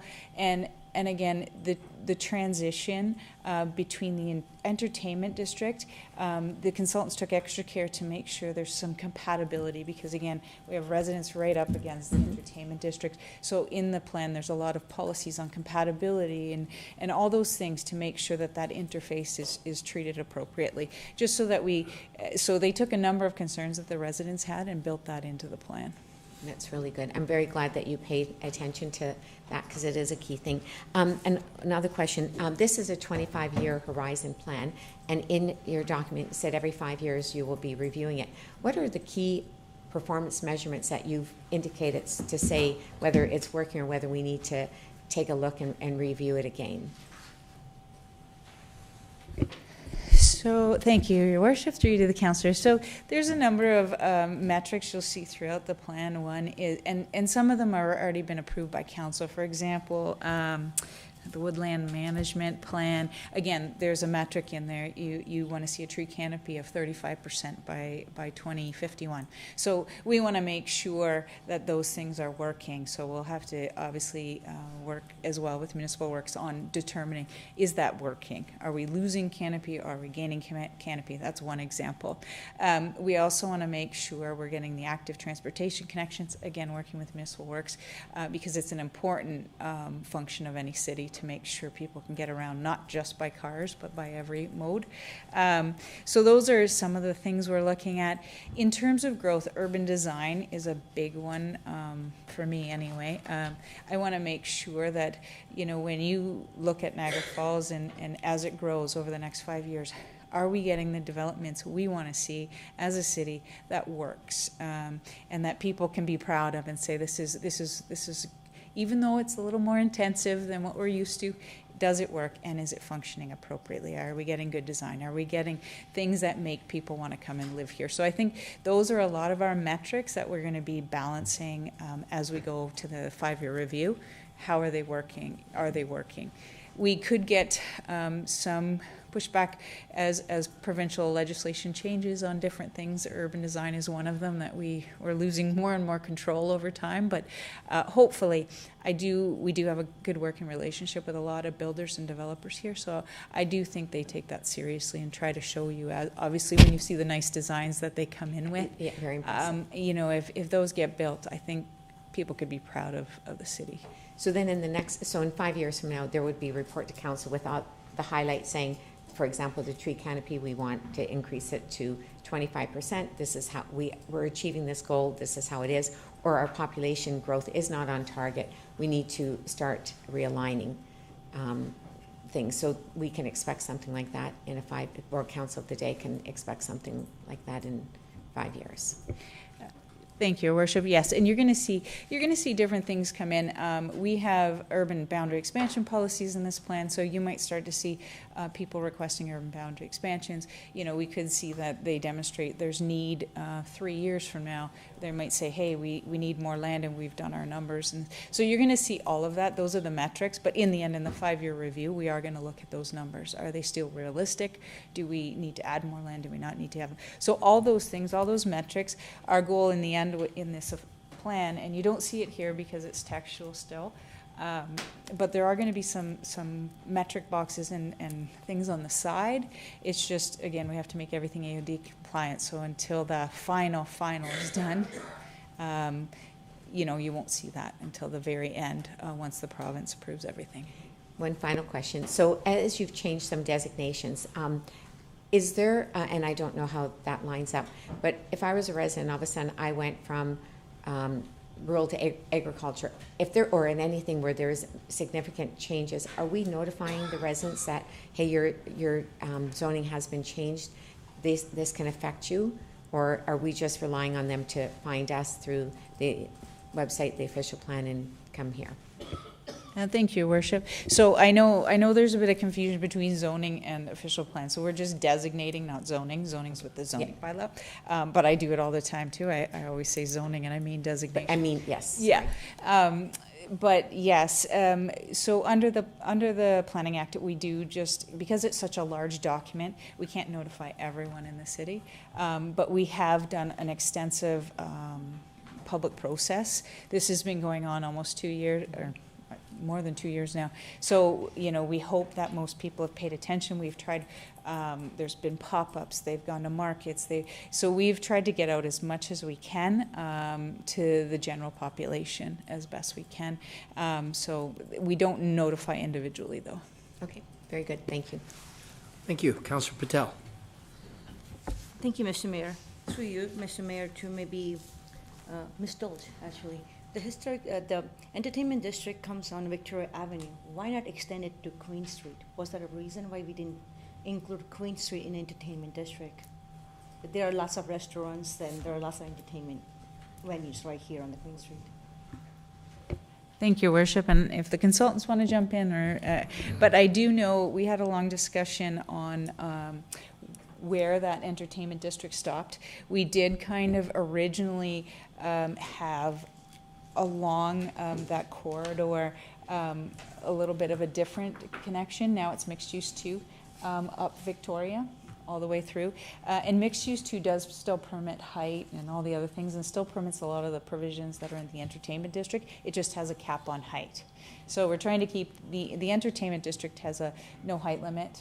Mixed use 2, and Kailen's going to correct me, is it 32 stories? High rise, mixed use 2.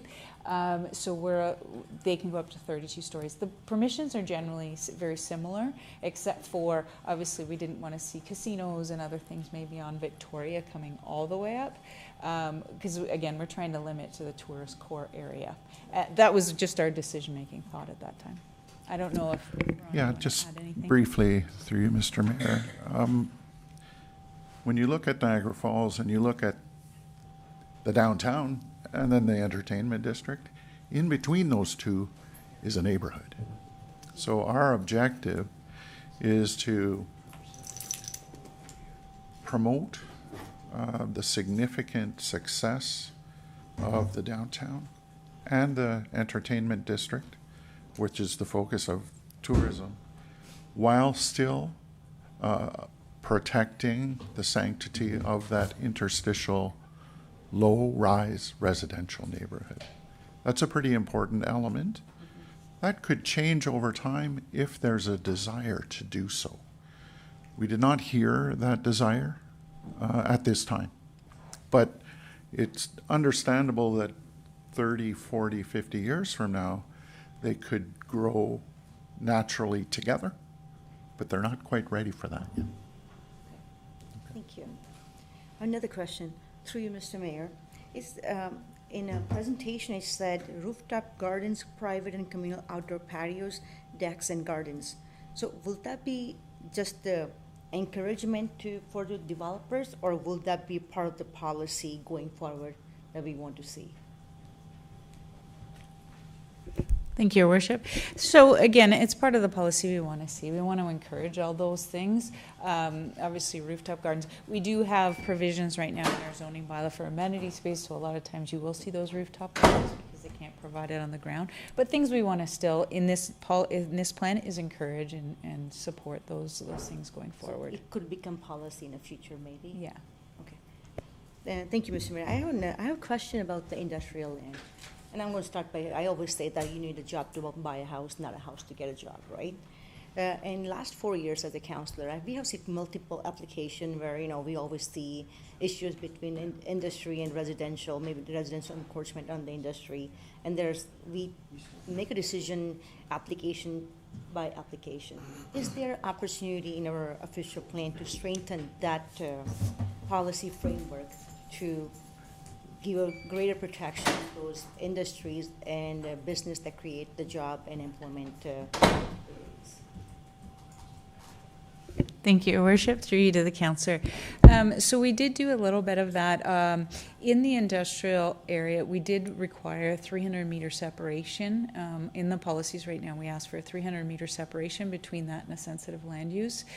So we have tried to go a bit beyond what the D6 requirement would be. So it's for any industrial besides sensitive. So we have done that. The standard practice normally is your D6 guidelines by the province, and that's your class 1 is 20-meter distance, class 2 70, and class 3 300. Those are the minimum separation distances. So we've kind of gone to the more extreme case, just given our experience in the city of Niagara Falls to date. I will advise that we did hear from the comment. You'll see the comments from the province saying that should be removed. So we took it under consideration because of all the concerns raised by council, and wanted to make that change in this policy. Okay, thank you. Okay, thank you. Any other questions of council? Okay, then I have one question. I don't know if this is directed to our consultants or to our staff. It's in regard to the tree canopy. So in the report, it said that we've got a 30% tree canopy and we're looking to go to 35. So I don't know do I direct this toward? Is it? Nobody's rushing to stand up, so I'm assuming that, okay. So let me just ask this question so the question is, where did that number come from, the 35? We're currently as I understand it, the third best tree canopy in the region, only behind Fort Erie and Pelham. There's St. Catharines and Welland, the only other two major urban centers, sit at 22. So we are sitting at 30, we're already doing, where did 35 come from? I just wonder where that number, yep, thank you. Thank you, Your Worship. So the Urban Forestry Management Plan that was approved a little while ago had identified that we have the 30% canopy, but that we wanted a target of 35% in 2051.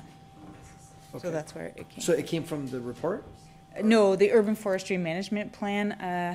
I can't remember, Eric, I can't remember when, it came to council a little while ago. I don't know the exact date, but I can probably get that for you. Yeah, 3-4 meetings. Okay, so I just wondered where the number came from. I mean, did they just, I know they had it then, but where did it come from? Is this a random number we just picked a target? I just wondered, was there some science behind this, or is this just a wish list? Thank you, Worship. I may have to wait for Mr. Nickel to get back on that because it was through the Urban Forestry Management Plan. Obviously, while we undertook this work, we had a lot of those drafts as we worked through them. So we built in all the plans and all the documents that were kind of underway into the policies. And in fairness to Mr. Nickel, it was his birthday yesterday, so he may be a little bit rough today. Okay, so now, yes, Councillor Patel? At that point, Mr. Mayor, I just want to add something. I was at the airport a couple of days ago for a meeting, and there was a lady there waiting to catch the landline for the Air Canada, and we started talking, and she was from California, and she was going to catch her flight for Air Canada from Toronto. And she told me that she does this Miyawaki forest. It's a forest that grows in a very small area, It's some unique technique they use that they plant so many trees in within maybe 3 meter, and it becomes a small forest. And I think Lincoln has some project like that. They got some grant to do something like that. Maybe I think we can look into that maybe to increase our canopy. It was interesting. She was very excited to tell me about her project. She's a teacher in California, and she grew this forest in abandoned parking lot, and they just took all the tarmac off and they made a forest. And it was pretty interesting. She was showing me pictures. So I just wanted to add that because something I learned new from just have a conversation with someone. Thank you. Thank you for that. Councilor Coco. I was going to bring this in my comments, but it's specifically about the tree canopy. I know we talk in our plan about replacing 2-to-1 and even 3-to-1 in other woodlands. There's a difference between replacing a tree, like a little sapling, in comparison to a 70-year-old tree that has a huge canopy. We can't just look at the numbers of trees that we're replacing. We need to look at the canopy, because what the canopy is if I'm a tree and my canopy goes to here and Councillor Baldinelli's canopy touches, that's what the canopy is. If you remove that tree, say Councillor Baldinelli is now removed, and now Councillor Patel is a tree, we don't have a canopy anymore, we just have a little stick tree. So it's not just about the replacement numbers of trees, it's about the actual canopy, so we have to keep that in mind. Yeah, I know, but that doesn't address what I was asking. I know what a canopy is, but also smaller trees grow quicker than bigger trees. And the only thing we can control is, what are you pointing at? Okay, we'll get to them. We'll get to them. The point being, though, we're not going to plant the mature trees. We're planting saplings, which grow into big trees. So our policy, this says here 2-to-1, and this was one of the other questions I had. And for me, this is very important because some trees die, some trees are diseased, some trees are in the wrong places. You have to replace them. So how are you going to do that? And the easiest, simplest way is you plant more trees. And to me, you replace a tree, replace it with 3. That's what I thought we've been going along. And that's what I say when I go to all the schools to the kids, and I was surprised to see 2-to-1 in here. So I just wondered if we can get that addressed on where that number came from to help with our canopy. Because the only way we're going to do it is if we plant more trees. Thank you, Worship. So we have a bit of the 2-to-1 scenario came, it was previously a direction or a request by Councillor Pietrangelo and Councillor Strange for any development site to kind of replace any trees at a 2-to-1 ratio. So that's how we started with these policies.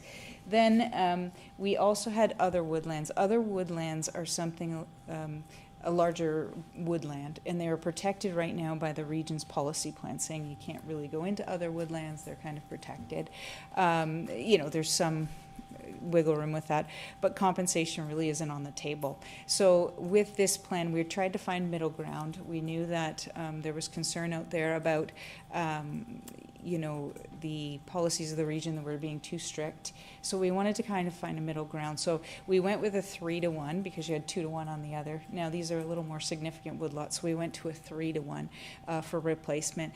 The preference here is that you try to do it on site, but if you can't, you can go elsewhere. Because again, we want to make sure that we protect the longer term tree canopy, and if it is going to be lost, we want to make sure we protect it. As you heard earlier, it is beyond provincial policy, but we want to make sure we have the tree canopy and your goal of kind of 35%. And that's why we, even with other wetlands, we go to a 5-to-1 category. So we progressively increased it from that 2-to-1 scenario that was recommended originally. That's where the numbers came from. Thank you. Thank you. Mr. Burgess, you wanted to weigh in? Yeah, just specifically to your question, Mayor, and when Mr. Nickel comes back, there are benchmarks that like U.S. Forestry Services and other scientific people on that, and they set different benchmarks. It depends whether you're, deemed to be in a grassland environment, a desert environment, or a temperate forest environment. And in the U.S. and a lot of major cities, you'll see the benchmark is at 40%. Unless you're in the desert, then it's at 20 to 25%. So there is benchmarking that 35% analysis came up with because of our urban and rural split in the area. So, but Mr. Nickel and our forestry team could probably give you a bit more information on how that 35% benchmark was set. But there are standards out there in North America for tree canopy coverage for urban and non-urban centers. Thank you. Thank you. Councilor Strange. Yeah, thank you, Mr. Mayor. And talking about the urban canopy, and we always like to give kudos to our Environmental Action Committee, because we're currently, right now, we are planting 500 trees per year. And we've been doing, I think, the last 4 years already. So if you add those amount of trees, which could be more, by the time we get to 2031, we're gonna have 12,500 trees planted.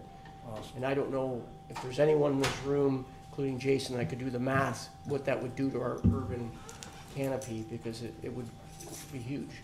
I don't think any other city is doing that in Canada besides us. So kudos to us, and we've got Leslie Land over there on Environmental Action Committee. So we've been doing quite a bit towards that and hitting that market.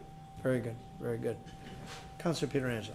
Yeah, thanks, Your Worship. I just wanted to comment on one thing that Mr. Olch was talking about with the 2-to-1 policy. The other item that we brought up, and I know it's going to come back in the zoning bylaw, was apartments, because right now residential units, I think, you know, for every one residential unit that gets built, there's one tree that's required. So the developer has to put that in front of the house, and if there isn't room to put that tree there, then they pay the city X amount of dollars, and then the city will go and plant that tree there, or go and plant it someplace else, sorry. But at least it's a 1-to-1 policy. We were asking for a 2-to-1 policy. With apartments, though, I don't believe it's a 1-to-1 policy, or with high-rise condos. It's not a 1-to-1 policy. Oftentimes they're limited in terms of space that they have in order to plant trees, but it's not even yet a 1-to-1 policy. So if you have a 40-unit apartment building, the city doesn't require them to plant 40 trees. They might be able to have 10 of them on their property and 30 elsewhere, but we don't have that requirement yet. So that's another thing that we were saying, is that, you know, for high density residential, you know, there still needs to be that 1-to-1 policy, because there is that 1-to-1 policy for single family homes. So it should filter over into high density residential as well. Okay, good, thank you. Oh, look who's back. We were talking about you while you were away. Councilor Newestay. I just want to make one comment about the tree canopy, and I thought it was wonderful that you have it there. If you're looking for areas to put those excess trees, those old city streets that used to be lined, Barker Street, Culp Street, Murray Street, used to be lined with trees, but as time has gone on, they've disappeared. If you need to put them, I think we should look at those streets, because they have absolutely no trees left on them, the boulevard trees. So anyway. Thank you. Yes, Councillor Patel, did you want to ask another question? No, I just want to say something what you said, Mr. Mayor. Earlier you said the Parliament Fort Erie is the only one with the higher canopy than Niagara Falls. Well, we are doing better, because we are not like Parliament Fort Erie. We compare more to St. Catharines with our development and size of the city. So I think we are doing much better than any other cities. Doing the best of the urban cities in the region. Exactly. Yeah, very good. Yeah. Mr. Did you want to jump in on this? We knew you had your birthday party yesterday. Going to the washroom. Well, we knew about your party. So. I can tell you we're setting this as a preliminary target. As we had reported to council in our urban forest management plan a few sessions ago, there was some information that came back on our surveys and our canopy coverage. And the second phase of that approach in our urban forest management plan is to actually do consultation and to develop the formal target and the action plan that helps us achieve a future target. So I think we'll be coming back to council with a goal setting exercise of what that target looks like and a few options on how to achieve that. If it is you know, a near impossibility to get to 40% or whatever the target's going to be, then we may have to scale that back and look at a more practical target. But that is the next step, and that's coming back from Municipal Works in about a year's time. Great, excellent, excellent. Okay, we will now go to anyone who wishes to speak to the official plan that's registered. So I'm going to go to you, Madam Clerk. You have a list, I take it? Thank you, Mr. Mayor. Through you, we do have a number of people that have registered to speak to this matter. The first person being Mr. Rocky Vaca.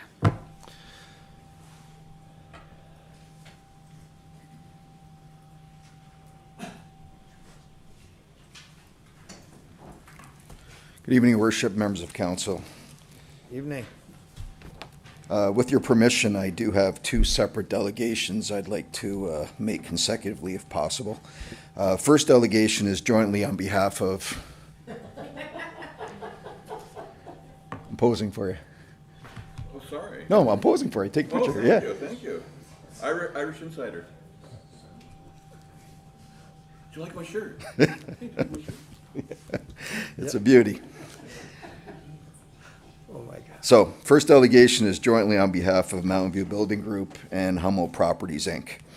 I've sent you a detailed submission. I'm not going to be too long, but we are requesting that 5 policies be deleted. 6.4.8.1, 6.4.9.1, 8.5.2.5, 8.6.5.1.1, and 8.7.2.8a. We provided you detailed reasons in my written submission. I do have Jennifer Vita, who's the planning consultant for Hummel Properties, in the audience if you have any specific planning questions. I've also provided you a copy of a planning report from the City of Welland dated April 14, 2026, wherein Welland Council accepted a legal opinion from Airden Burles that sunset clauses relating to zoning are illegal.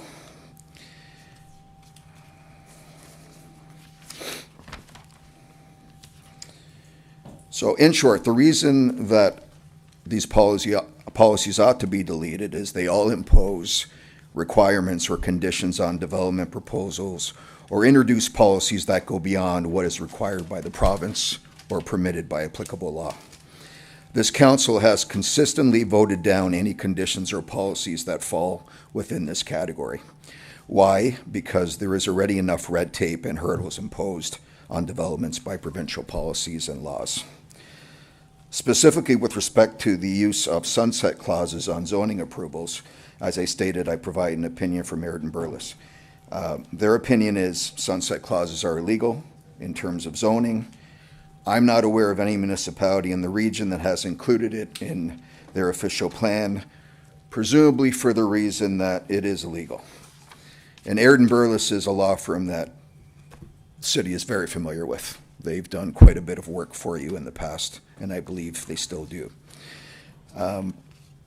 So Welland had a legal opinion. They accepted that they are illegal and did not put in a policy regarding sunset clauses.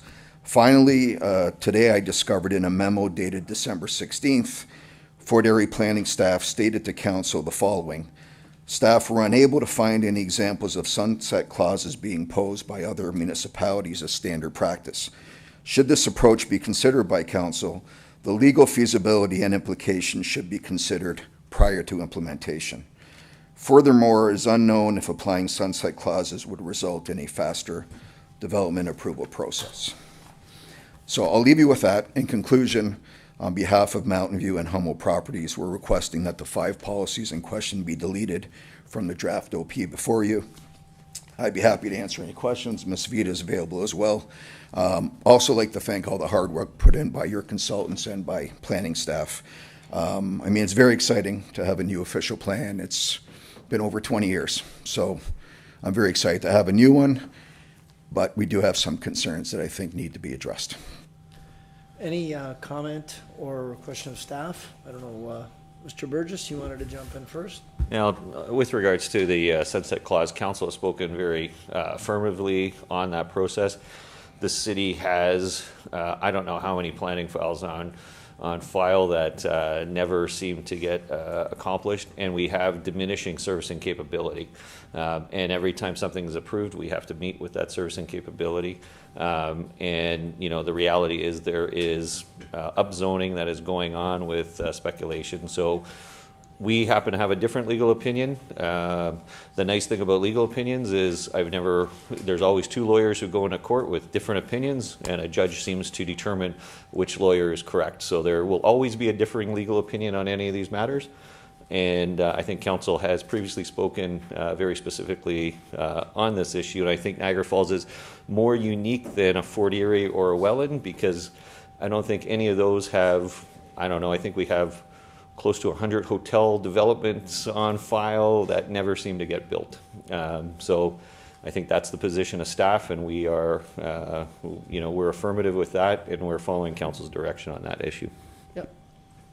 So on that one, we've got our own legal opinion. We don't agree. And obviously it serves the public much better to have something like this. So, I mean, that's one maybe judges will have to sort out at some point. And then on the other ones, I guess, his other points, I don't know, Ms. Dolch, if you wanted to address that. Thank you. I can speak to some of them. I know there was comments on other woodlands and the compensation policy. The approach, I believe, Mr. Vaca in his submission was that it should be more of a 1-to-1 ratio rather than the 3-to-1 and 5-to-1 ratio. As we spoke just briefly a few minutes ago, we're trying to make sure we protect the long-term tree canopy, so we've put that in place. I know council spoke loud and clear about trying to protect the trees when they're removed. They didn't have necessarily concerns on the removals to facilitate development, but wanted to see the replacement so that we had more trees, a larger tree canopy. So, and we did base it on the original 2-to-1 and then went up from there, as I indicated. And we did, and just in case council didn't know, on one of the natural heritage plans, you'll see the kind of identified compensation areas that we are looking at off-site, because we do want to see these protected for the long term. We don't want to plant them in a location that could be removed in the future, so we are looking at parcels that were adjacent to other natural heritage features, so long term we would maintain that. So that's something we did look at. And so I can only tell you the reasons. In the end, you can make the decision. And non-provincially significant wetlands was the other one. Again, compensation is very similar. It's 3-to-1 and 5-to-1. With non-provincially significant wetlands, they do provide some hydrologic function and help with species and species traveling from one pocket to the next. So we do feel they're important. We do understand that we don't want to hinder development. We want to make sure that development can go ahead, and that's why we're saying we are allowing offsetting beyond what was allowed in the Regions Plan. So we want to provide that flexibility, but we do think it's important to maintain the wetlands for a number of things. Climate change, all the things that we know about, we want to make sure that those are protected and enhanced if they're going to be lost in that area. I think the other was draft plan approvals. So plan of subdivision, this one we are going to take away. So generally the comment or the policy says that you can't extend for more than a cumulative maximum of 3 years. We will take this away and consider it a bit further. We appreciate the point Mr. Vaca has made on this.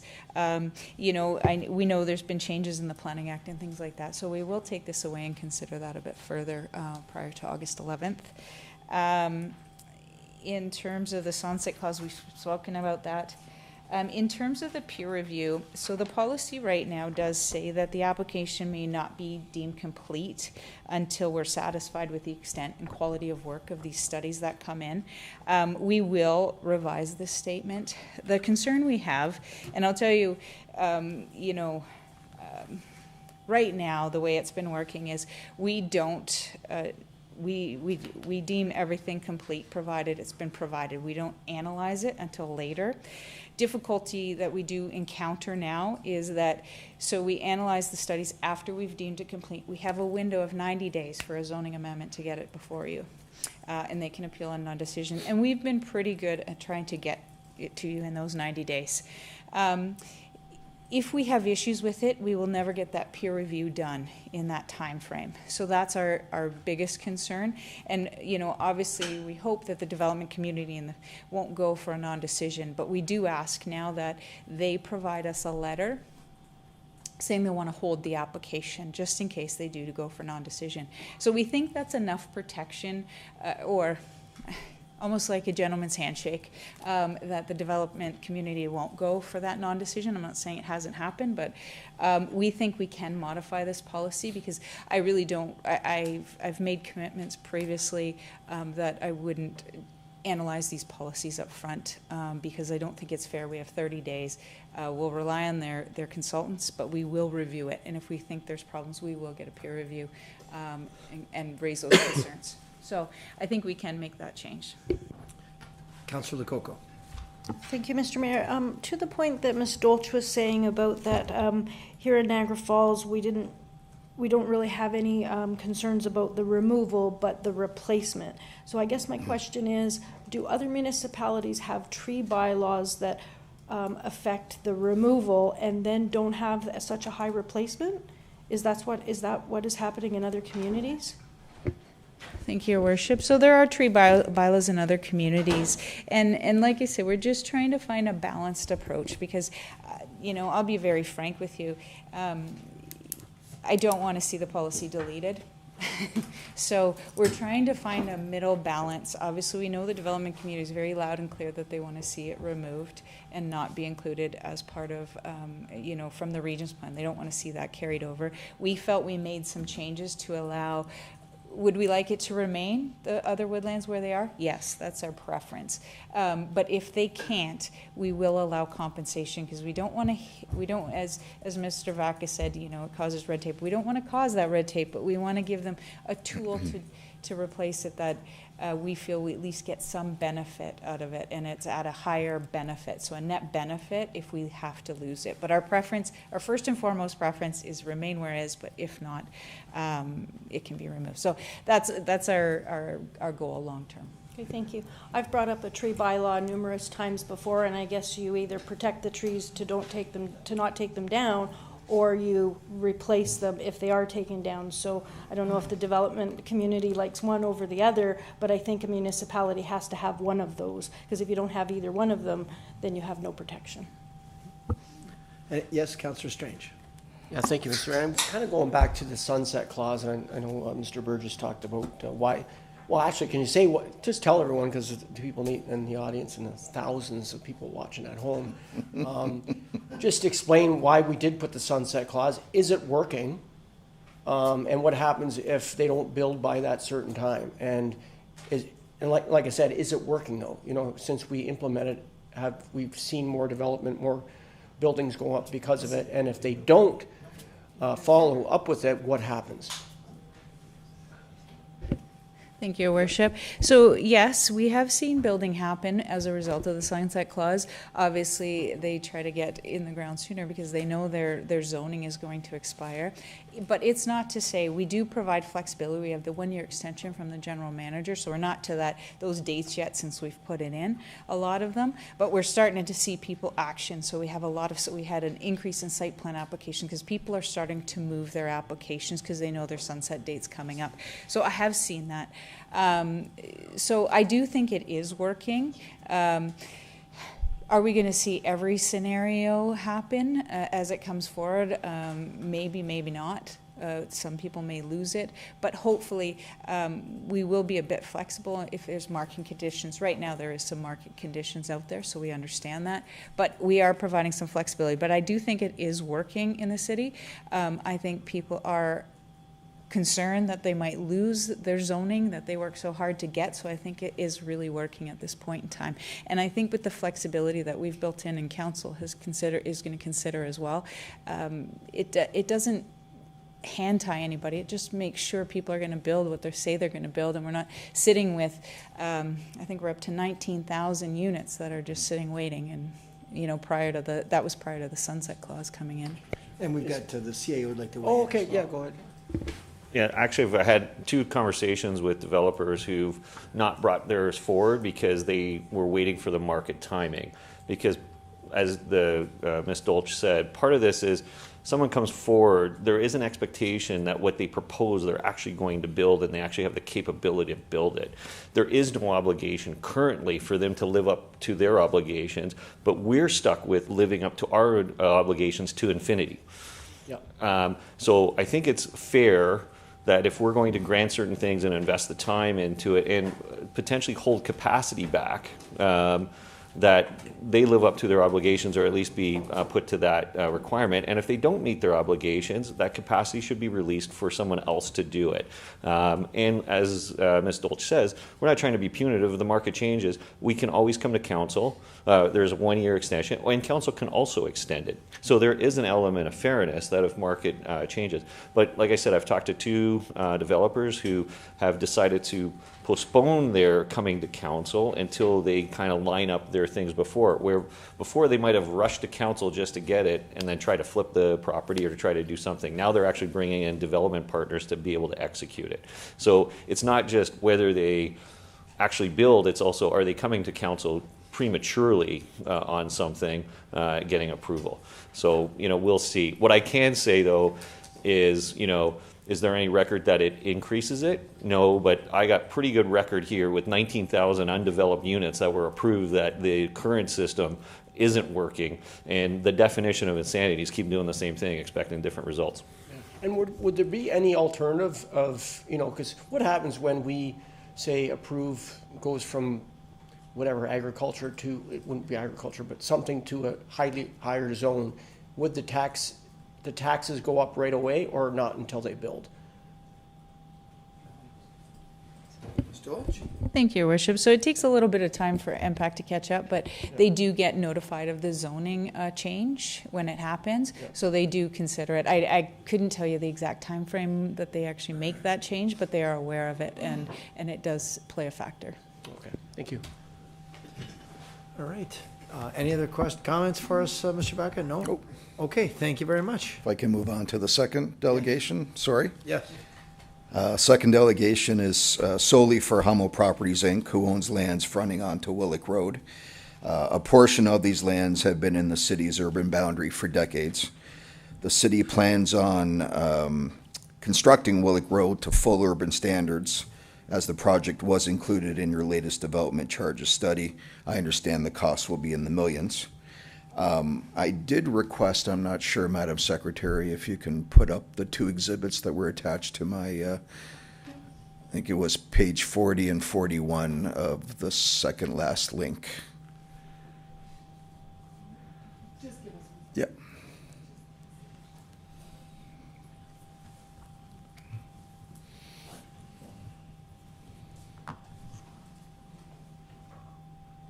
Yeah, it's not the official plan, it's the public comments, the second last link that's in your agenda.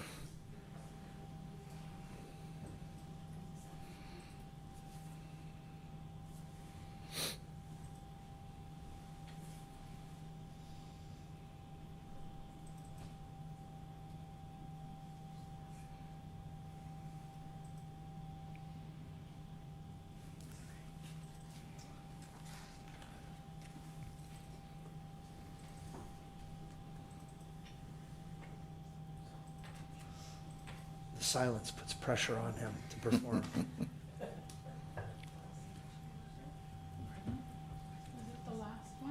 It was the second last link in your agenda, and I think it was page 40 and 41. Does this count towards his time? Yeah, it is. We're gonna wait. Using 2 minutes. More pictures. We're gonna wait.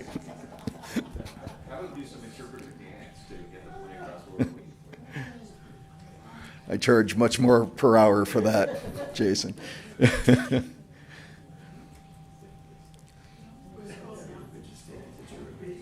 What's that? Hey, wish it was a Sullivan Manny photographer, though.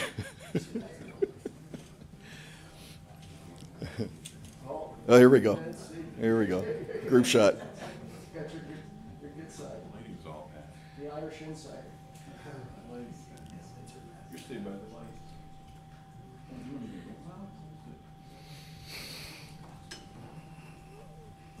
Make sure they reset your time. Yeah. Mm.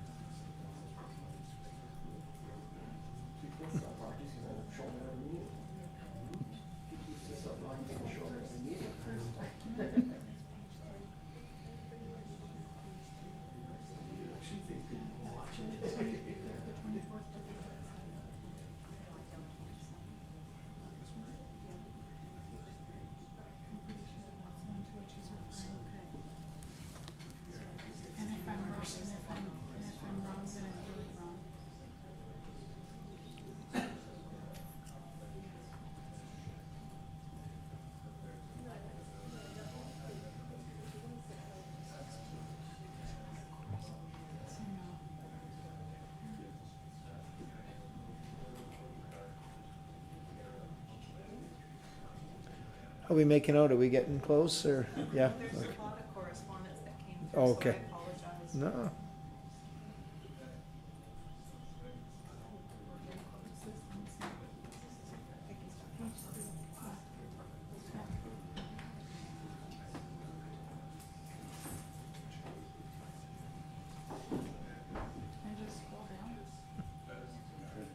Is this the one to? Yep, if you keep going, you'll hit Exhibit 1.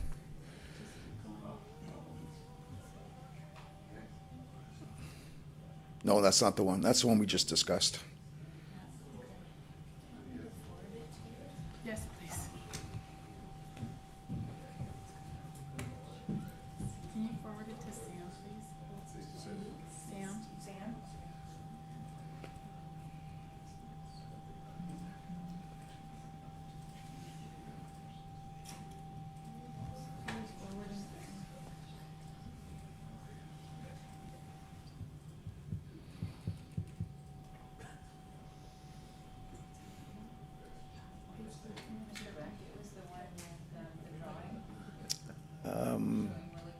That's the one.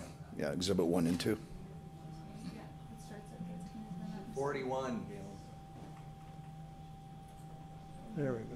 Yeah, that's it. Okay. So, Exhibit 1. The northernmost red line shows the current urban boundary line in the current official plan. The southern red line beside it is the proposed boundary line in the draft official plan before you. And finally, the solid blue line just below that is the boundary line we are requesting, which amounts to a 20-meter extension of the boundary line. Basically, Mr. Mayor, it's a little bit more than the wall behind you to the wall behind me. That's roughly 55 feet. So that's how much of an extension we're asking for. That's it.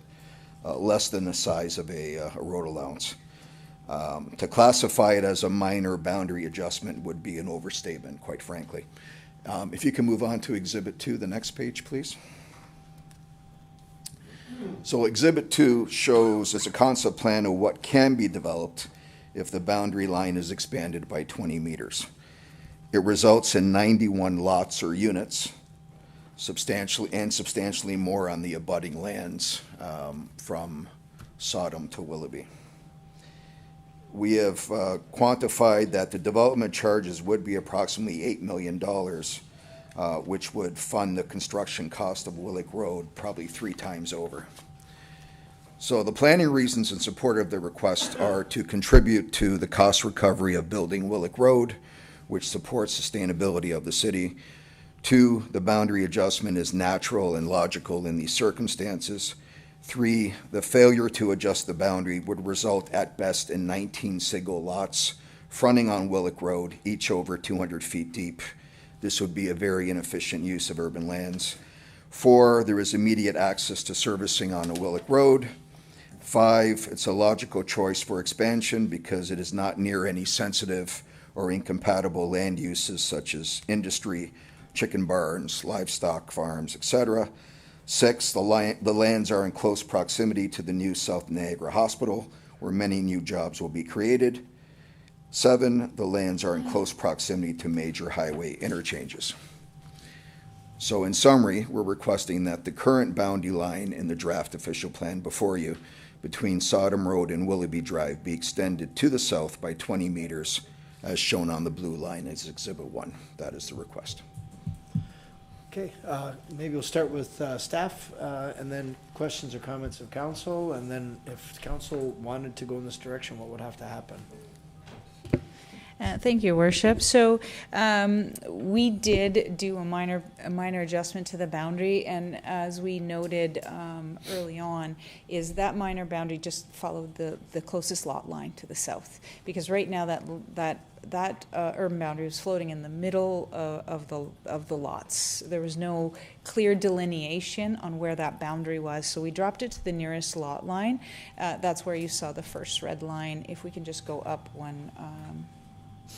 Yeah, so that's where you saw, actually, the first red line is the current one. The second red line, you can see that lot that we used to kind of make sure we knew exactly where the boundary would be.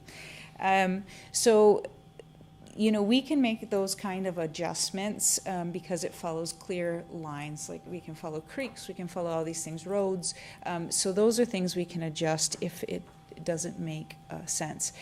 The difficulty with further expansion beyond that is there comes a point where is there a need for additional urban land? I know Mr. Vaca has his points on additional need, but there's certain policy thresholds in the provincial policy statements that have to be considered. So we cannot recommend, obviously, to the province without additional backing.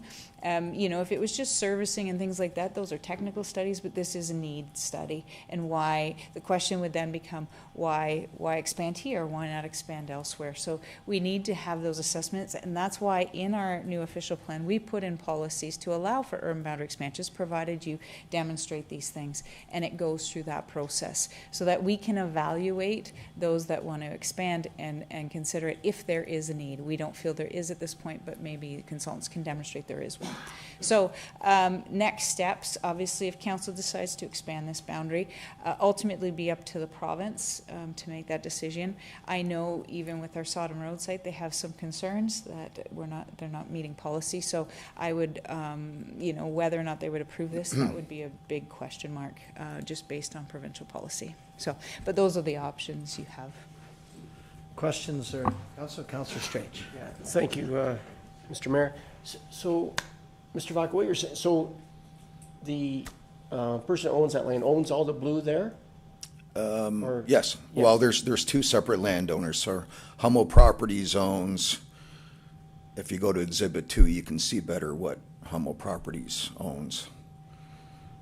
Yeah, so what is laid out as a subdivision is what Hummel Properties has. And then to the north of that, as you go towards Sodom, I believe, that is another landowner. That's another landowner. Yep. So we're just saying the boundary that you're proposing, if you're going to expand it 20 meters, it should go all the way up. If you don't want to go all the way up, that's up to you. I'm here on behalf of Hummel. Yeah. I'm not here on behalf of the other landowner, Yeah, but yeah. doesn't make sense to have a zigzag boundary Just have a line. line with the other problem. Yeah, yeah. So And how many units would that add? well, that would How get you many lots? 91 units. 91 units. And we're saying if you don't add to the boundary, you're going to have 19 lots fronting on Willick, which are well over 200 feet. So it all comes down to efficiency of the development. Yep. These are urban lands that if you don't get the extra 60 feet, you're basically doing a very inefficient use of urban lands with only 19 very deep lots. And you said they're reconstructing which road? Willick. Willick Road Yes. already. Okay, so, okay, thank you. And we're willing to take our chances with the ministry. We think we have very valid reasons to support it. And I appreciate your planning director's comments. It is up to them, and we will take our position to the minister. We just need your support. I think it makes sense. It's a very minor adjustment to what's before you. Questions or comments of the rest of the council?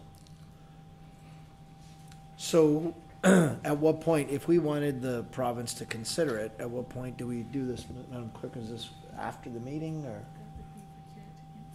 Okay, Ms. Dolch? Thank you, Worship. So obviously this is just a public meeting right now, but prior, on August 11th, obviously prior to your final decision, if you want to make a comment tonight, we can obviously take that back. But I think in the end, the final recommendation would be modified and you would add this in at that time on August 11th for that to proceed to the province. Okay, thank you. All right, so is there anything else you've got? Unless you Nothing want to further. pose for a few more pictures, otherwise. Change your shirt. You know what? If you're going to do one, I want council to Yeah, hold on. This is classic. This is classic. Oh, turn around, he's doing a selfie. I'll let you push the button. Beautiful. Good couple. Okay, Mayor Jim, smile. Smile. You want any?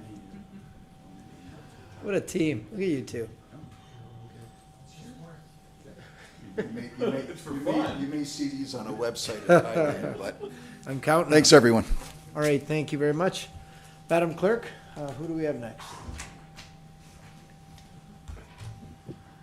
The next person registered to speak is Jeremy Brown.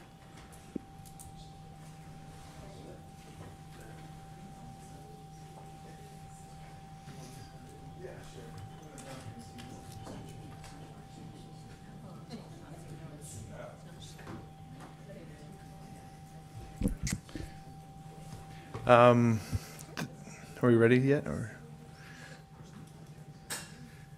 awesome. Okay, first off, I just wanted to thank everyone, planning staff, council, mayor, and the consultants for all their hard work thus far on the official plan. So my name is Jeremy Brown. I'm a planning consultant with Niagara Planning Consultants. I'm here representing the owner of 8356 Thorold Stone Road, which is this property right here, as you can see. I have emailed digital copies of these plans to everyone. Unfortunately, we were behind on the deadline yesterday, but you do have those in your inboxes. So if you look at the poster, you'll see that property located on the southwest corner of Thorold Stone Road and Calla Road. The eastern edge of our client's property is 88.5 meters from that intersection and the urban area boundary. And we are asking council to review this line and include the existing developed residential cluster immediately west of this commercial plaza, which is right here at 8278. There's a commercial plaza. It's not prime agricultural, it is commercial, and is currently being designated as prime agricultural, along with all of these residences, which, as far as I can tell from aerial photography, have never been prime agricultural for anything. So this specific, we are not asking for rezoning, we're not asking for immediate development approval, we're not asking for any removal of environmental protections or expanding into broader agricultural lands. We are simply asking to correct what appears to be a small boundary inconsistency before the official plan is finalized. This specific pocket of land already functions as an urban area, and it sits right beside, as I said, the commercial plaza. And then across the street is also the Vector Court, which you see uses this creek, Shriners Creek, as the boundary here. And so in using this creek, we're proposing a firm line that allows a more consistent urban boundary in this specific pocket. Let's see here. Furthermore, this site is perfectly positioned to capitalize on existing municipal investments. Calla Road already equipped with full municipal services, including large diameter sewer, water mains. So it makes logical sense to maximize the efficiency of this existing infrastructure. And so in the spirit of transparency, we want the council to know the long-term vision for this site.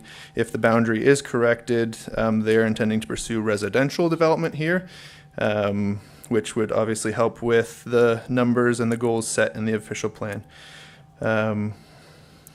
Additionally, the owner of 8328, 8335, this parcel is already in talks to purchase and be included in this proposed development. In summary, this is a modest this is a modest mapping request with a significant long-term public benefit. We respectfully ask that council direct planning staff to review this boundary inconsistency and determine whether a minor refinement would create a more logical, defensible urban edge. Thank you for your time, your leadership, and your consideration. I would be happy to answer any questions you may have. Thank you. Any questions or comments of council? Okay, and yes, Councillor Patel? And through you, Mr. Mayor, thank you. What is the green or yellow area behind the red line? Yeah, so that is the protected Shriners Creek area. So it's NPCA regulated as well. A portion of this land is NPCA regulated, so obviously any future development would require planning staff approvals in conjunction with the NPCA and all governing agencies. So, through you, Mr. Mayor, in that house, there's one house that's owned by a gentleman, I think. So is there services there? So there are services on Thorold Stone Road right now. If it's a larger development, I believe they would want to tap into the Keller Road services, which are built up larger. So that would ultimately be the plan of the development, but obviously no development would be pursued. We've already done pre-consultation meetings with staff. Nothing would be able to be pursued without the urban boundary adjustment first. Thank you. Yep. I just figured, well, we've got our consultants here, maybe Mr. Nethery, since this is an urban boundary expansion, maybe he might be able to offer some comment on the request. Hopefully, I know you couldn't see from your angle, but no, through you, through your worship, we have the letter, we have the submission, and that's there. The best that I'm going to be able to offer today is that we will take this submission in, along with any other information that's coming in from anyone else tonight, and it'll be reviewed and assessed, and with a report back as a part of the final recommendation. That's the best I can do for you today. that's great. Okay, oh, we do have one question, gentlemen. Councilor Coco. Does Ms. Dolch have any comments on this one? Ms. Dolch, did you want to comment? Thank you, Worship. I'll just make one brief comment. And again, same thing applies as did to the last speaker. The provincial policy statements advise on urban boundary expansions, and our policies have urban boundary expansion policies in them for people to make applications in the future. Right now, I don't feel we have need, just based on our calculations, but again, through a process, once this official plan's approved, they could apply and do their needs analysis to put something forward at that time. But again, under the provincial guidance, under the PPS, provincial policy statements, there is a requirement to demonstrate need. Okay, I think we're good for now, and they'll take it under advisement and come back to us. Thank you, gentlemen. Okay, Madam Clerk? Next up, I have Robert and Donna Soika. Are they online or in person? Oh, that's me, Your Honor. Oh, yeah, if you'd like to come to the microphone? No, I just registered to be here, not to speak. Oh, okay. Okay, thank you. No problem. All right, who do we got next, Madam Clerk? Moving along, we have Dr. John Bacher. Okay. Mr. Bacher, if you can just state your address, and then, of course, you've got up to 5 minutes. Yeah, I live at 134 Church Street. Thank you. Dr. Bacher. When I read the official plan that's being proposed, it was actually one of my happiest moments in my life because it corrected a lot of egregious loopholes in past official plans, both at the region and in Niagara Falls. Loopholes which led to unnecessary litigation at the Ontario Municipal Board and LPAN. Now I'll read the clause that I was so pleased to see in the plan. Policy 6414.1.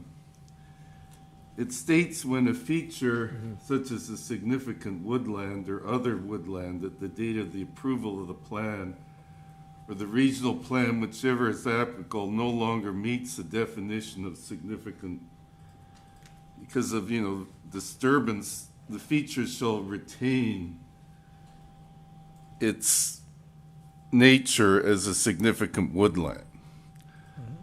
Now, this corrects problems that have been caused by developer-approved environmental impact statements, often which are compiled where people are not able to go on site to see if the conditions are actually true. Now, this was shown most egregiously in the long process at Riverfront. And there was a environmental impact study that said an area of significant woodland was going to lose that characteristic under the regional plan based on what was to happen in the future, not was actually there. And they claimed that most of the trees in this woodland were sick and dying. And this was totally refuted after all the land use planning approvals had been done.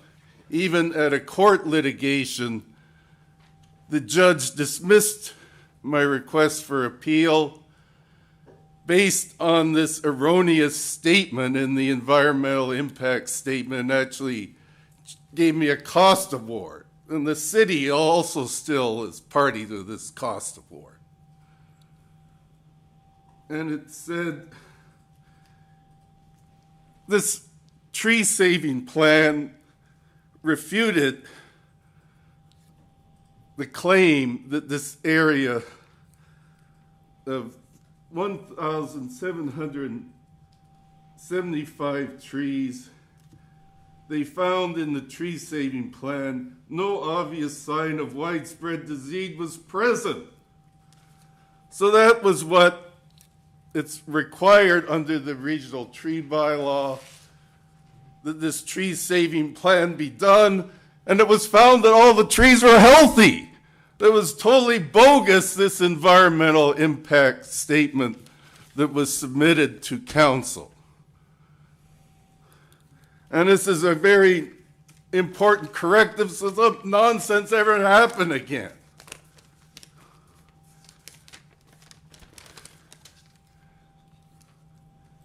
And they found that many of the trees,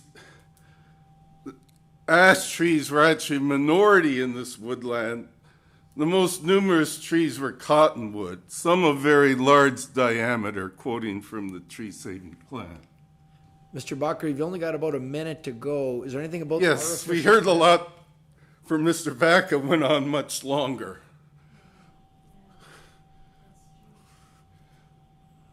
And I would say that the other point is that this good provision has been weakened by the regional plan, designating a lot of woodlands as, the new term is other wetlands. Before they were called provincially significant woodlands. So this policy should also be applied to what are called locally significant woodlands in the official plan, and that these areas receive further protection under the provincial policy statement because they're significant woodland amphibian breeding habitat. Under the provincial policy statement, there is a provision for provincially significant wildlife habitat, and the most obvious form of provincially significant wildlife habitat is in these other wetlands, and they're very easy to it's shown in the wetland studies themselves that they are a very good woodland breeding habitat for amphibians. So that is the key thrust of my presentation. Thank you. Thank you. Do we have any questions or comments of council? Okay. Thank you very much. Thank you. Madam Clerk? The next registered participant is Mr. David Rupe. David Rupe? Is he online or in person? Everyone was registered to be in person. Oh, they're okay. Okay, looks like he's a no-show, so we'll go to the next one.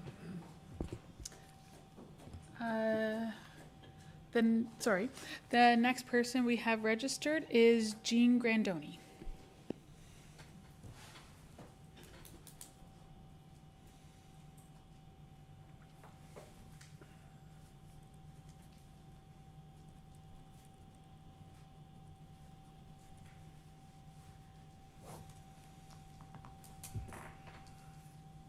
I have some maps here, Mr. Chairman. Okay. I just, there's two maps in one picture. You may want to pull that microphone down a little bit so we can hear you. Yeah, that too, we could. I have a set of, I only have 12 of each. Okay. They're stapled together. We can send some, okay, our general manager of planning is gonna come and grab that, or, oh, we've got our There's a- senior manager of long-term planning.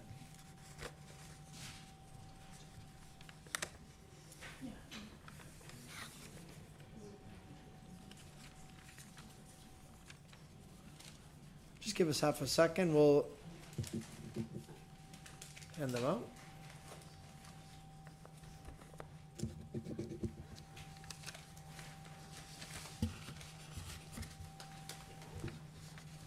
Oh, thanks, Gary. Get one for yourself too, don't forget.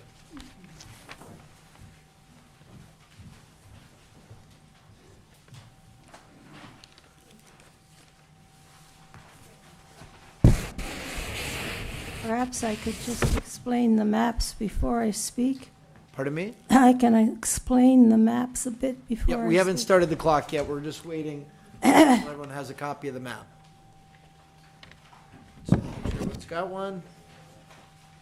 Does everyone have their copies? Okay, good. Okay, we're good to go, Ms. Grandoni.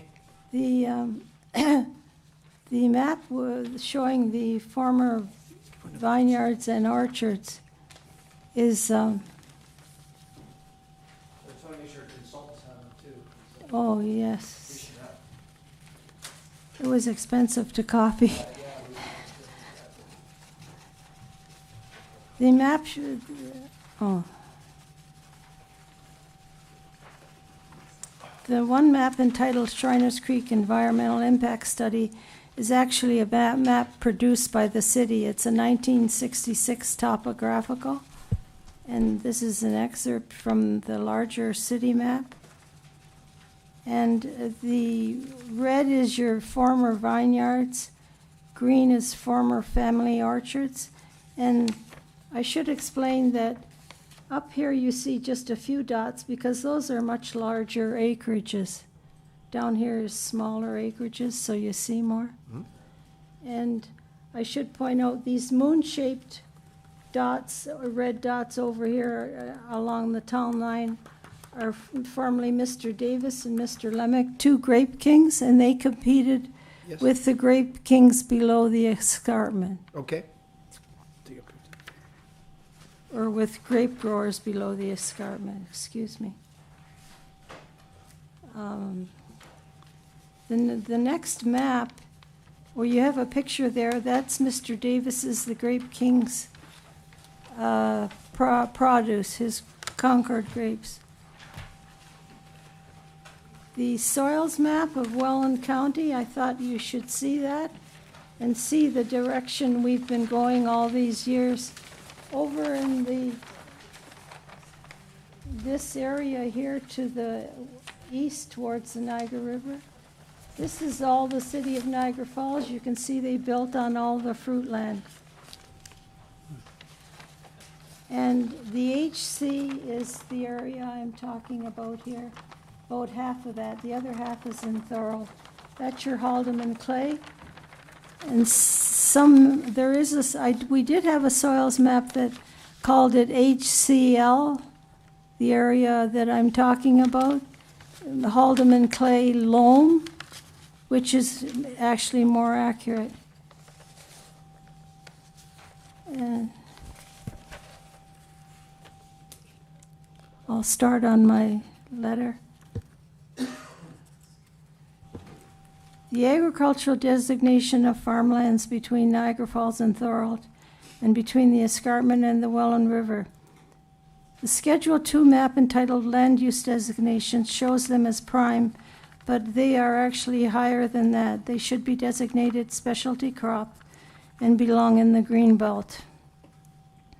Their fruit and grape capability was proven in the 8-week-long February 9th, 1979 Ontario Municipal Board hearing on the urban boundaries of the regional policy plan.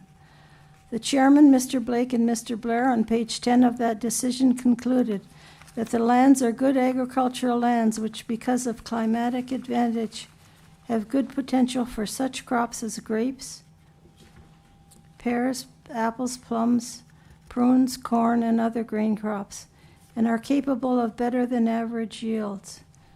The Beaver Dams Winery existed at the intersection of Beaver Dams and Garner Roads, but the farmer owner, Mr. Tattison, died very young and the winery was lost. This is all part of the history of this area. My father knew the owner, and I met one of the sons who gave us a picture of the inside of this winery, which is demolished in the 70s approximately. And the son told us how he was selling wine as far away in those days was quite an accomplishment in Hamilton, and how good the wine was. A new winery has recently been built on Highway 20 between Beechwood and Town Line Roads, along with the supporting vineyard. Now, my late brother Peter calculated around 600 acres of grapes in various locations, along with small family orchards, were grown here but have been removed mostly by land speculators. Some were removed by farmers under the unfortunate and mistaken grape pullout program, where incompetent government paid them to remove valuable Lubrusca-type vineyards. The area produced 2 Grape Kings, Mr. Davis and Mr. Lemick, on the Town Line Road, east and west sides.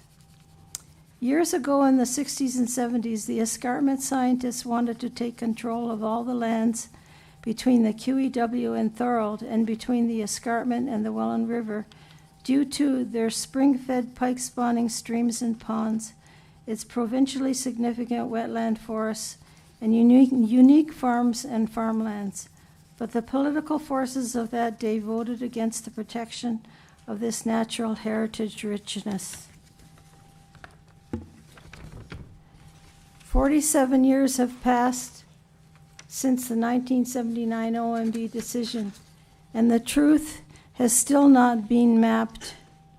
The council should move that the designation be changed to specialty crop and put it in the green belt, if you can get past Ford. Point 2, 2 majestic wetland forests exist south of Mountain Road between Kaler and Garner.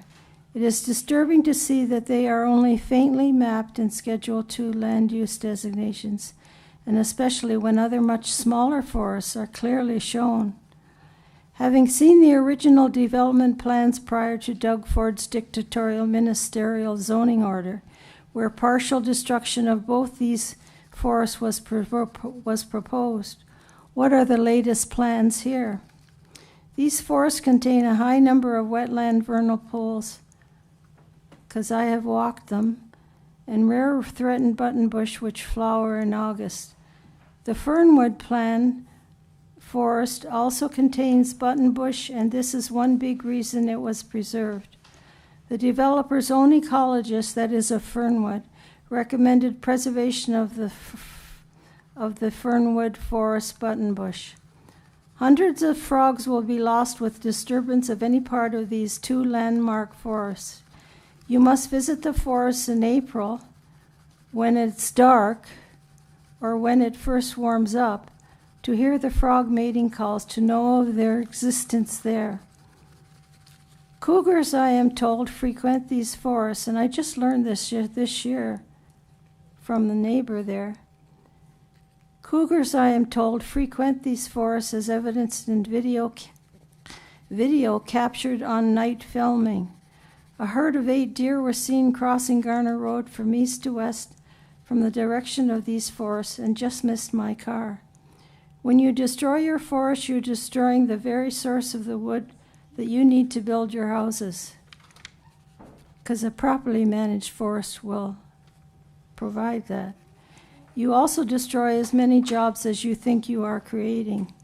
With such destruction, it will be difficult to achieve the provincial goal of 30% forest cover.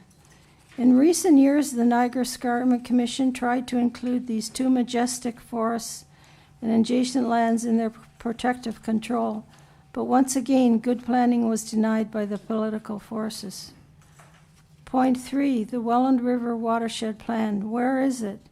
Plans were done on the upper end, but when they started on the Niagara Falls lower end, the watershed plan seemed to be delayed or to disappear. Where is the floodplain mapping? Development of all kinds does not appear to be respecting the river floodplain. Point 4 and 5 are missing or faintly mapped forests and creeks. And I missed a couple, there's so many of these. I missed 2 tributaries myself that come out of the Fernwood subdivision. Strange that you are draining hundreds of acres of urban lands through these creeks, causing greatly increased flows through both the urban lands and to downstream landowners, yet seem reluctant to strongly recognize them in your mapping. They are mostly headwaters that are spawning grounds for fish and therefore protected under the Federal Fisheries Act. You need a stormwater policy that dictates that our streams be left open and not channelized. One engineer said that the worst thing invented is the storm sewer pipe. Point 6, missing wildlife corridors of travel throughout the city, especially to connect wildlife to Escarpment and to Welland River and beyond. Wildlife need access to clean water is found in wetland forests since our streams are mostly all polluted, especially in the north, between the Welland River and the Escarpment. Point 7, floodlines. Where are they for the Welland River? Currently, new subdivision homes are being proposed too close to the Welland River, which should be accessible to public, especially in the future as it gets developed, and wildlife. Ecosystems such as forests and creeks should be connected to rivers and escarpment lands. If creeks are piped, floodlines cannot be preserved. And I have a statement here that I thought of after I'd written all this. In fact, your basements become the floodplain. In other words, they get flooded when you build them so in former creek areas. Velocity. Okay, velocity is increased and downstream suffers tree and crop losses when creeks are piped.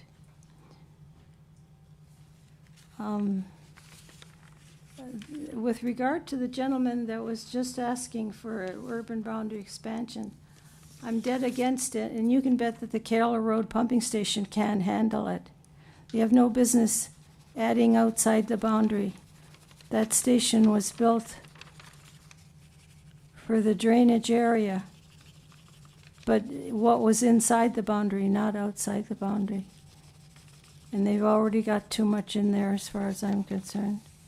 Can't handle what you got. And you certainly don't need it.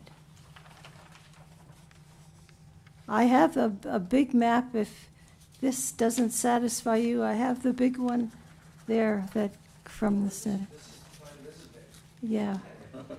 And one thing you should know, I might as well tell you while I'm here, this area up here, that actually should have gone into the 10 Mile Creek. When they diverted the 100 acres from the headwaters of the 10 Mile into the W51 of the Shriners, they had to go so deep because it was a different watershed, they had to go so deep that they dried up the springs that fed the W51. Yeah, they dried up the springs that went through there.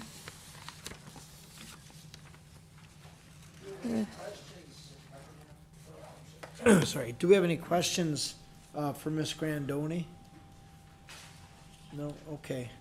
No, I appreciate these maps, our consultants and our staff and council will utilize these maps as well. And we're on a suicide course, I just want to repeat. This was all tender fruit land. And an interesting story that Dr. Jim McGarry told me years ago about how these fruit lands were lost. Because when they dug the hydro canal, they dewatered and it changed all the fruit trees. Oh. And they had to get water lines. And my dad said that it actually dried up a lot of the springs that fed the Shriners. When they put in the hydro canal? Yeah, the open cut. It should have been tunneled. Hindsight, Yeah, right? I know, because it's all sandy loam in that area, I see. I the know. best in the world.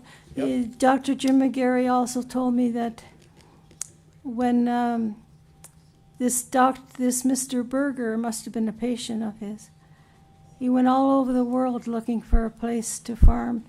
He was in Australia, California, Africa, and he chose Stamford Township, now Niagara Falls, because of the soil capability and the climate. And St. Catharines is just as bad for having destroyed all the, being built on all the fruit land as if there was no other place to go. It was actually better than what was in Niagara-on-the-Lake, this one farm, old Jack Muir. You remember Jack Muir? I don't know. He said,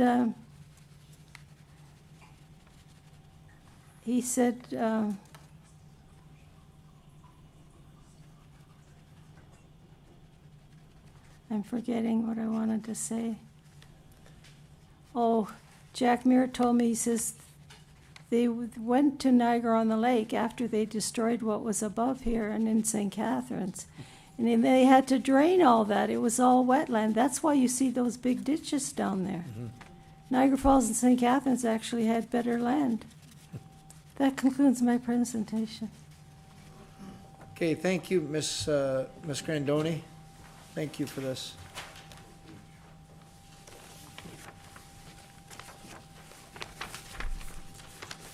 Okay, Madam Clerk, do we have anyone next? Yes, we do. We have Feng Shi.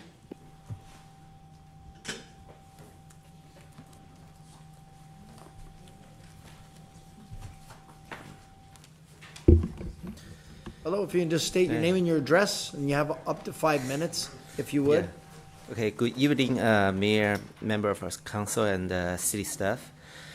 Thank you for this opportunity for the speak today.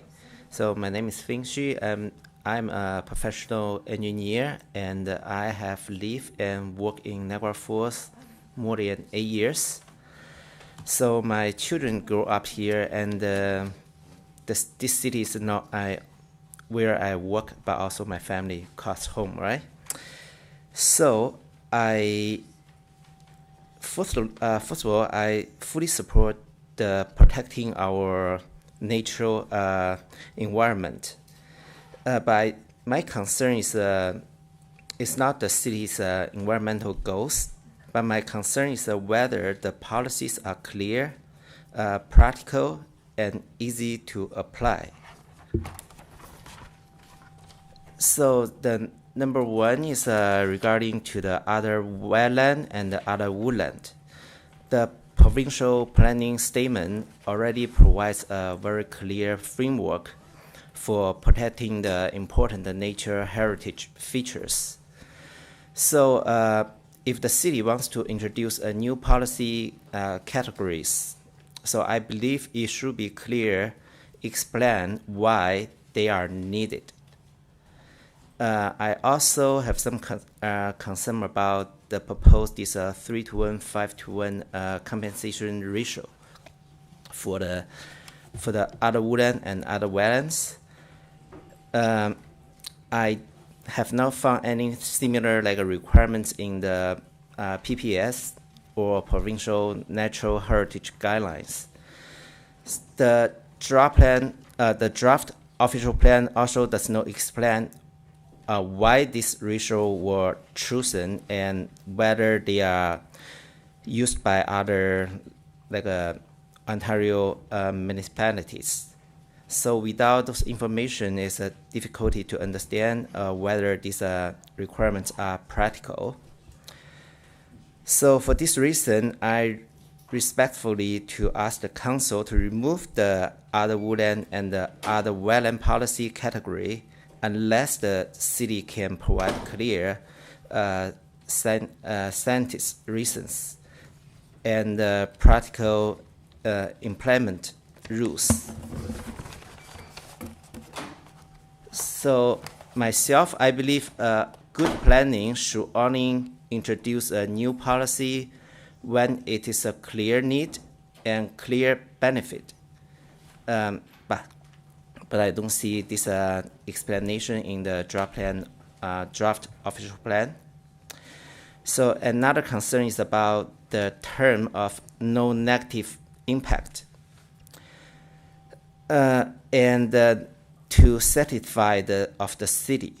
So these policies tells us the goal, but they don't well explain how the applicants can prove they are meet those requirements.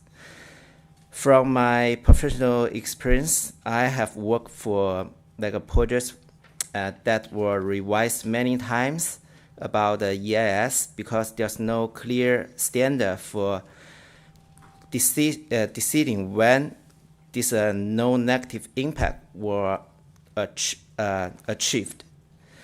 So without very clear standards, different reviewers may reach different conclusions in the same project.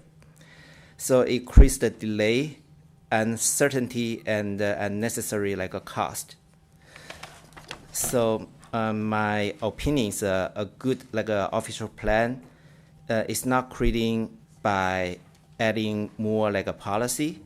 It's to creating by have a policy are clear, objective, based on the science, and easy to apply.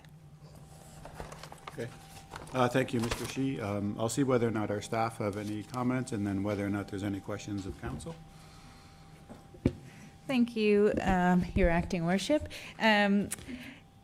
So I'm just going to make reference to a couple things. Obviously, I've talked about other wetlands and woodlands under previous requests for removal, but I know you asked the question as to why. So obviously, protections, we're allowed to go beyond the provincial policy statement. It's right in the PPS 2024 under natural systems. So it does let municipalities go beyond and exceed. We just can't go any less than what they have. So in terms of woodlands and wetlands, the benefits obviously to the city are they help with climate change, biodiversity, habitat, reducing flood risk, improving water quality. All those things are things we want to kind of enhance in the municipality and make sure that we protect those things where we can.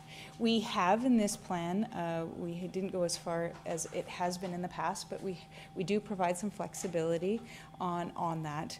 So we do feel that we've kind of struck a middle balance. As I indicated previously, our preference is that these woodlands and wetlands are retained on site. But if they can't be retained on site for whatever reason, we are willing to consider the offsetting, because we do think that they're still a big benefit, and we do like the 3-to-1, the 5-to-1, because it at least offers a net benefit. So that's what we're looking for, and again, it's just those items specifically. Okay, thanks. I'll see if there's any questions of council. Okay, I don't have any questions of council, so thank you, Mr. Shi. Okay. Appreciate your comments. Madam Clerk, are there any other speakers?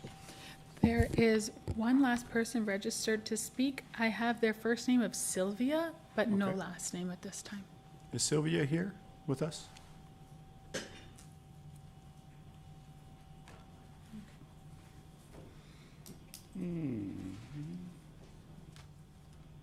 Okay. Yeah. So, through you, Mr. Chair, at this time we have gone through the list of registered speakers. We are now able to open up the floor to any members of the public that are present if they'd like to speak. I just ask that maybe we have a line or just see who is interested. Is there anyone here in the public that didn't register that wishes to speak? Come on up, sir. We just need your name and your address so that we can record it into our minutes.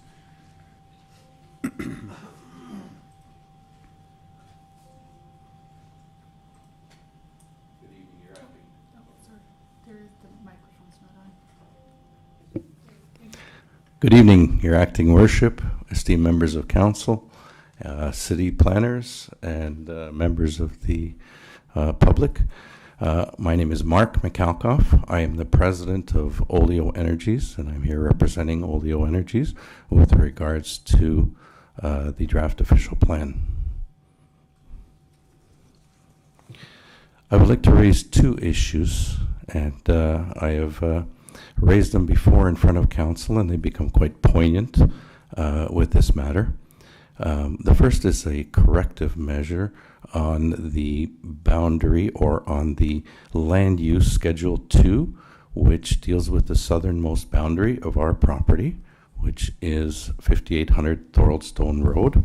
We operate the facility there. It's a lubricant and chemical manufacturing facility, and it is a Class 3 industrial site. The southernmost boundary of our facility is a rail corridor, which is an active rail corridor subject to a service agreement by CN. We actually purchased the property from CN numerous years ago, and that is designated on Schedule 2 as parks and open space, and we believe that to be incorrect. We made reference to that in a letter that we provided to city staff shortly after the release of the draft plan in the spring, and we attended the open house and personally re-delivered the letter to the city, as well as spoke personally to the planning and the consultants to rectify this. We see that as of today that it has not yet been rectified, and we believe that this incorrect matter should be rectified. The other matter that I want to address today is the land use itself and the designation to a flex employment land, which is, I believe, a light purple. Perhaps if we can get the slide on, is it page 24, 28? Page 28 of the presentation given by Mr. Nethery.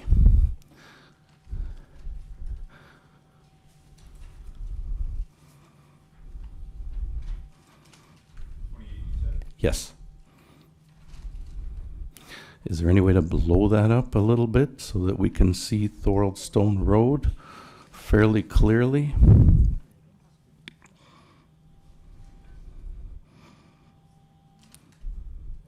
So what you can see at, if you look at the feature, which is traversing from the south west to the northeast, is the OPG, or the Hydro Canal, which is the easternmost boundary of our property. And at the bottom, what you see is the incorrectly designated rail corridor, which was formerly CN lands.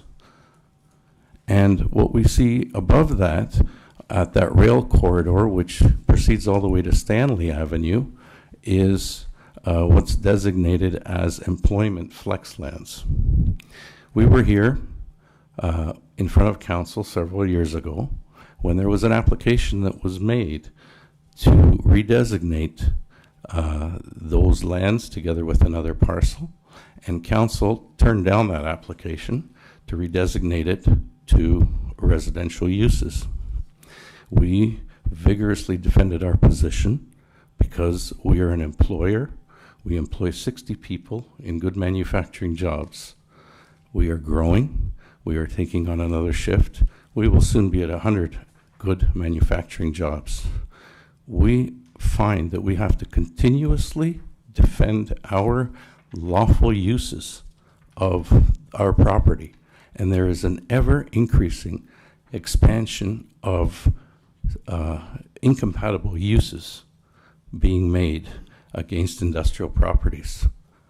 And notwithstanding D6 guidelines, there's a level of ambiguity that's created, and council has a difficult time at times dealing with these types of issues.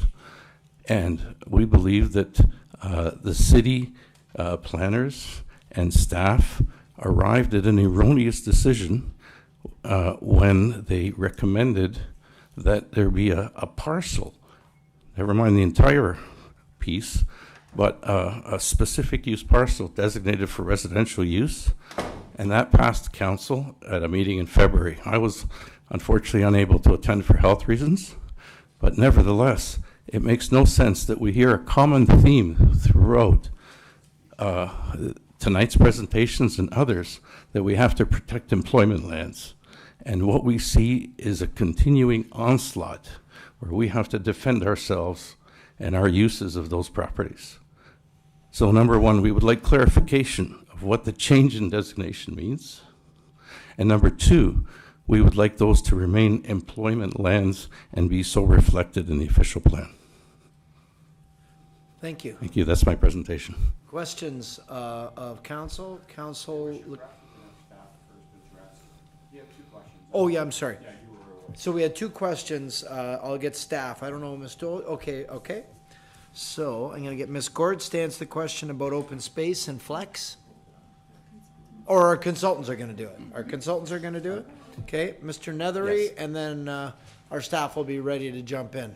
Yes, a two-part question. So on the first part question, the draft of the maps that are online, that are here tonight, are the same ones that were at the open house at the Gale Center. And I recognize other Oleo representatives here in the back, and Ms. Goerz and I have already committed to changing that rail corridor line from open space to the employment designation. We just haven't made the edits yet. We have already committed to doing that. Okay, that's good news. And in terms of part two, I'm stepping away from Mr. Paul. Okay. Part two is very important. Existing industry should not be defending themselves against sensitive land uses. And in fact, the provincial planning statement has changed the onus of who is responsible to mitigate existing industry versus the introduction of sensitive land uses. The first part of the question is, why did we change it? And I think we heard earlier tonight that the change to the flex from the employment area was really a response to the existing land use context in these older industrial areas that include land uses that would not be permitted in an employment area anymore. Those include institutional uses and commercial uses, and by commercial we mean both retail and service commercial uses as well as standalone office uses. We want those to still be permitted. In terms of the impact on the encroachment of sensitive land uses, I would point to in section 4.3.2 of the draft official plan, there are very specific policies that set the framework through which the proponent of a sensitive land use that may encroach to an existing industrial use, the rules that have to be followed for the mitigation of the impact. And that mitigation may include you can't develop it. Again, the provincial planning statement has changed the onus in favor of existing industrial uses for their protection from the encroachment of sensitive land uses. So I would point to 4322 and 4323 as the policies that are intended specifically to protect existing industrial uses from those sensitive Do you know land when uses. that change happened? It was in the 2024 provincial planning statement and the requirement to ensure compatibility with existing industrial development. Thank you. Does that cover? Okay, good. Thank you for that. So did our staff have any further comment on that? No? Okay. So now I'm going to go to the council, Councillor Lococo, and then Newestag. Thank you, Mr. Mayor. Through the mayor to Mr. McCulloch, thank you very much for joining us.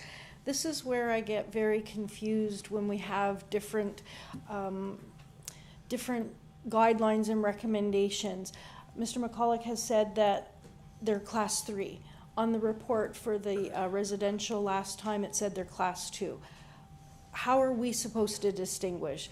They run a business, they know what the business is, and then another consultant tells us a different class. And this was in my comments that I was going to talk about employment areas and the Flex Business District. As council, we have to protect our employment areas and the businesses that are here, but we also have to protect our residents from the noise, the pollution, and all of those. But the policies that are in front of us are making it very, very difficult. And I'm glad to hear that there has been a change to protect that.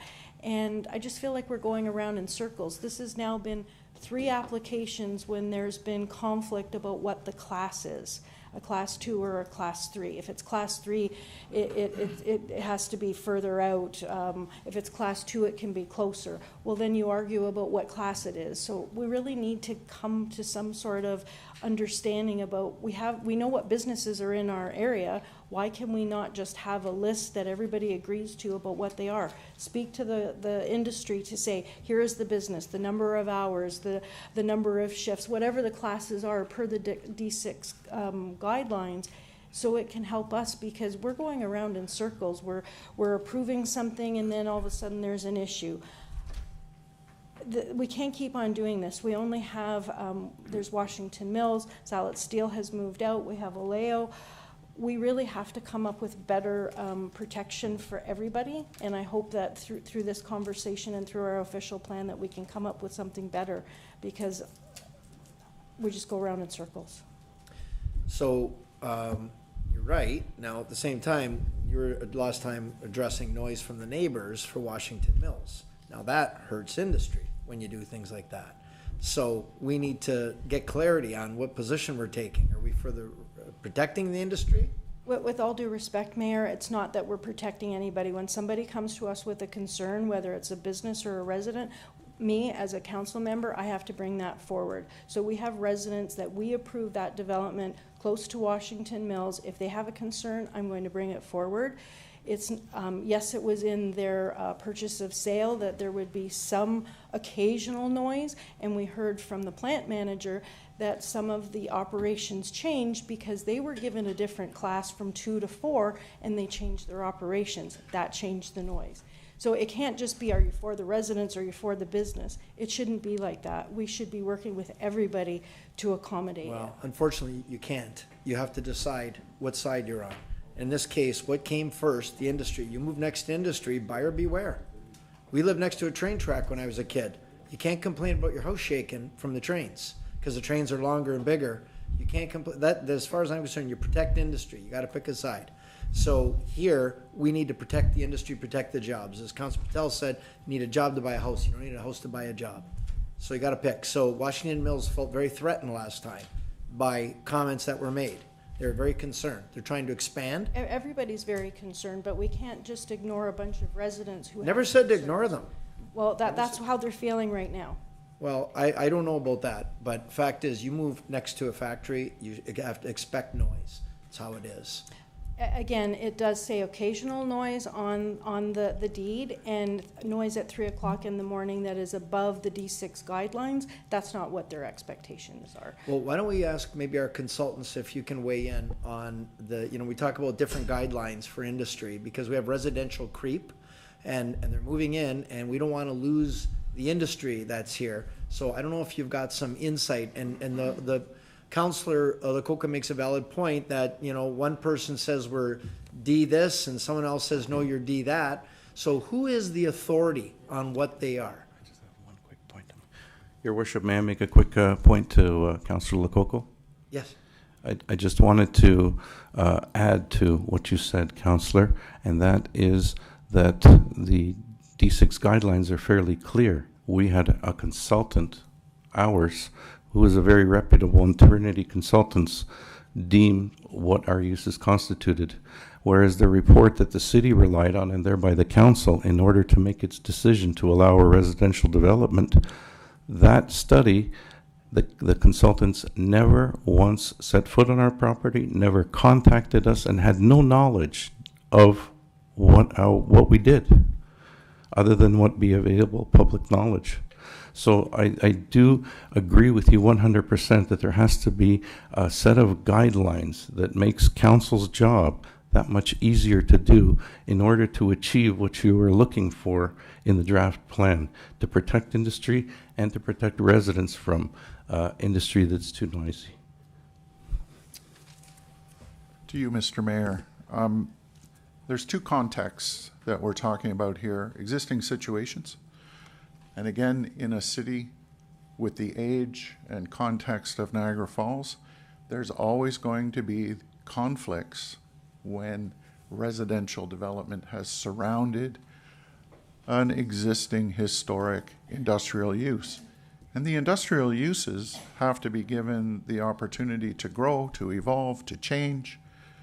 Fundamentally, the guidelines are D6, but they can't always be met in an existing context.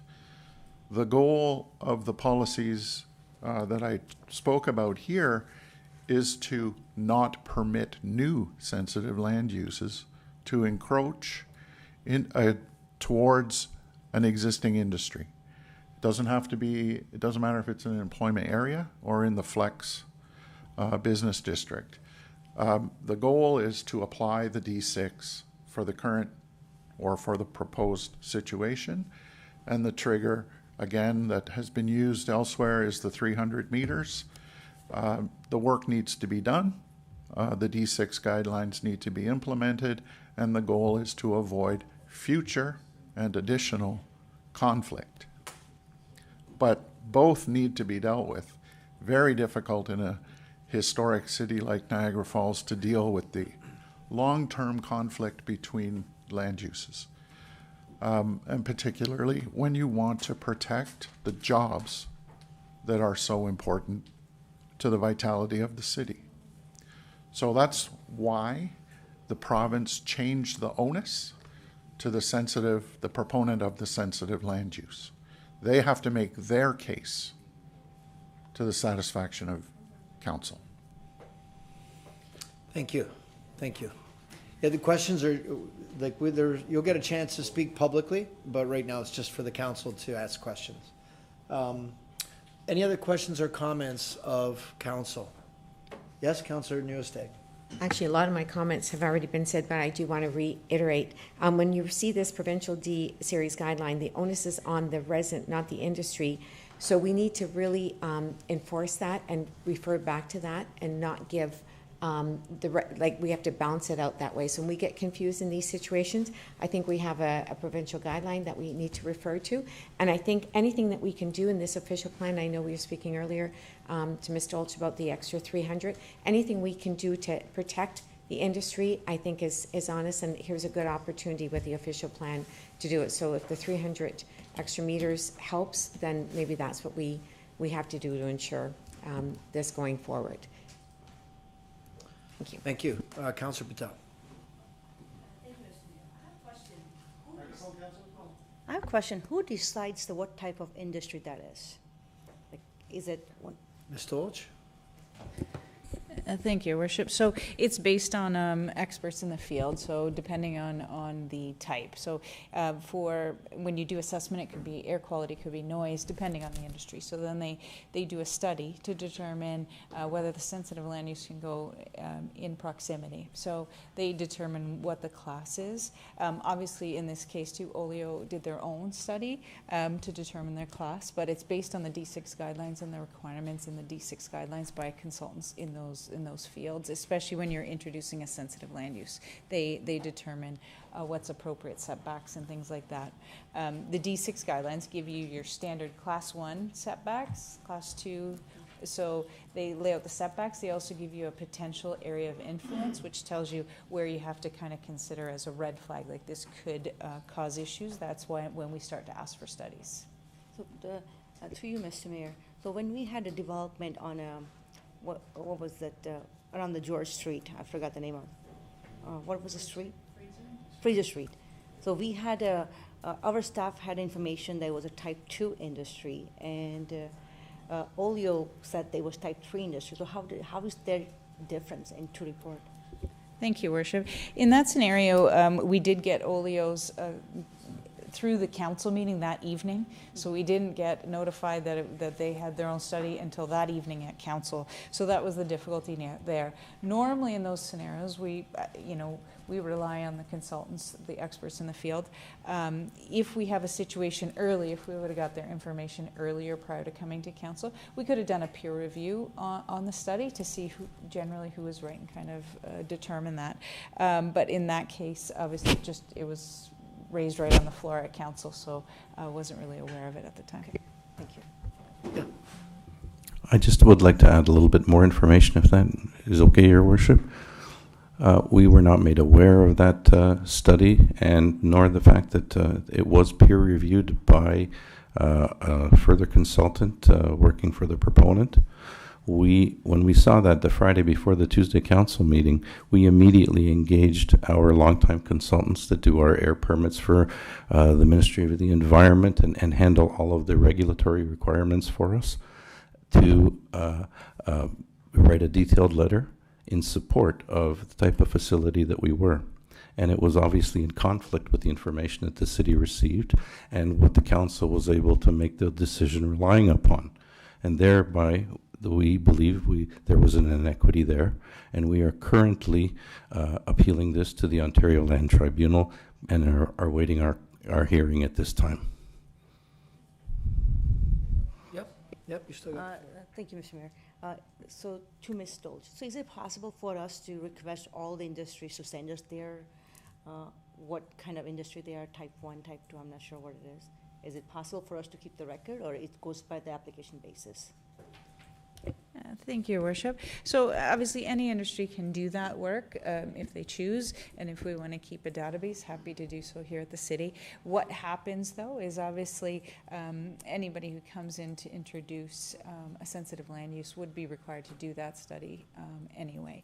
And even though the classification does occur, I just want to caution, it doesn't say, you know, it must be 300 meters from a class 3. It says that's the setback, but there's provisions that allow for you to reduce those setbacks in the D6. So mitigation measures, other things. So I just want to caution that it's, even though it's class 3, it doesn't mean, hey, we apply this setback. With our new official plan, we're putting in a policy to say 300 meters, but which allows us at least some control over that when it comes to council. But normally, just through D6, yeah, you would have to, if they wanted to do that work. But again, the proponents still would introduce that because they're going to have to demonstrate how they can mitigate those concerns from a class 3 industry or whichever class. So, Mr. Mayor, only reason I'm asking is, you know, if we get a complaint from resident, last meeting when we actually had the industry partners come out and speak about it, if we actually have the information, it's easier for staff to give that answer, right? That's the only reason. If we have more information, we can give the answer properly, right? That's Thank you, Worship. No, and definitely, obviously helpful for if they wanted to do that work. Obviously, we don't have that on our work plan or anything, but and the cost might be substantial. But I think that if they did want to provide us with the information they have, it gives us a basis for when applications come in. Because when they do come in, we do pre-consultation, and if we had some information in advance about what type and class, we at least would know that early on to advise the proponents when they came in. We have this information. Perfect. Thank you. Thank you. Councillor Lococo. Thank you, Mr. Mayor. I've suggested that we've had a list now 3 times. I hope we can do this. The other one that we had the issue was BV glazing. The owner of the building came and said we're class 3, and then the consultants for the developer said we're class 2. Again, so we really need to solve some consistency for the classifications. Exactly. Thank you, Your Worship. And I just want to be clear, like, they would have to provide us with some study work. You know, obviously they can't just come in and say, I'm a class 3. They would have to provide it from a reputable consultant that we could rely on, just not that they feel they're a class 3. And I think that's maybe part of the problem. The agenda gets posted on Thursday publicly. I'm sure that they would have been notified that something was coming to council, but there's no discussion. They didn't have a discussion. They didn't talk with Ms. Dolch and say, I'm class this, class that. Then they come to council that night and said, no, we're class 3. Yeah. So I think there needs to be a better process for, and anytime we're near industry, we should make that extra effort to go out to them and have conversations ahead of time, that it's not on the evening of, or like it was with BV glazing when the owner stood up and said they were class 3 as well. I agree. And Ms. Signey would like to speak. Ms. Signey? Ms. Sands? I just wanted to add as well that since the January 2026 meeting of council where we had this discussion, we now require applicants to reach out to local industry within 1,000 meters to make them aware of a development application. They are engaged early on both by the applicant and by staff. So that is a process change we've made since January, and I think that addresses some of the comments that you're making. That's great. Really good. Really good. Okay. I think we're good. Thank you very much. Yeah, I'm going to come back to the crowd. Okay, so thank you, Olio, guys, for being here. Appreciate it. Thank you, Your Worship and Council. All right, thank you. Thank you. Yep, I'm going to go to our clerk. So do we have a list running, or are we to the public? The list is completed. Yep. It's now members of the public that wish to speak. Okay, so I've got gentleman in the back there, Mr. Pine, and then I've got the lady in front, young lady in front of him. And is there anyone else that wants to speak tonight too? Okay, another young lady in the back. Where else? All right, we got three speakers. Pardon me? Is it, you've got up to 5 minutes. You just state, if you can state your name. Hi. What's on, and your address. Brad Pine, 4900 St. Clair Avenue. I have two topics. The one is about... It's just on the official plan, right? On the official plan as the comments are now. If I'm wrong, you can correct me and stop me. Yep. I issued letters. Just kind of... I think it goes with the official plan.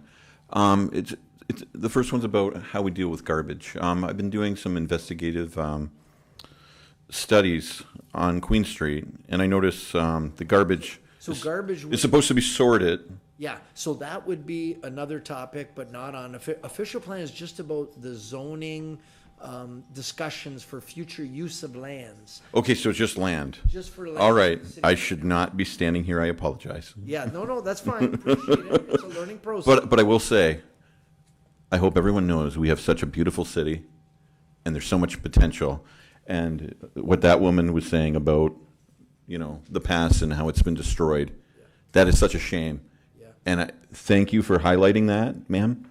If I may say ma'am, because sometimes you get in trouble saying ma'am.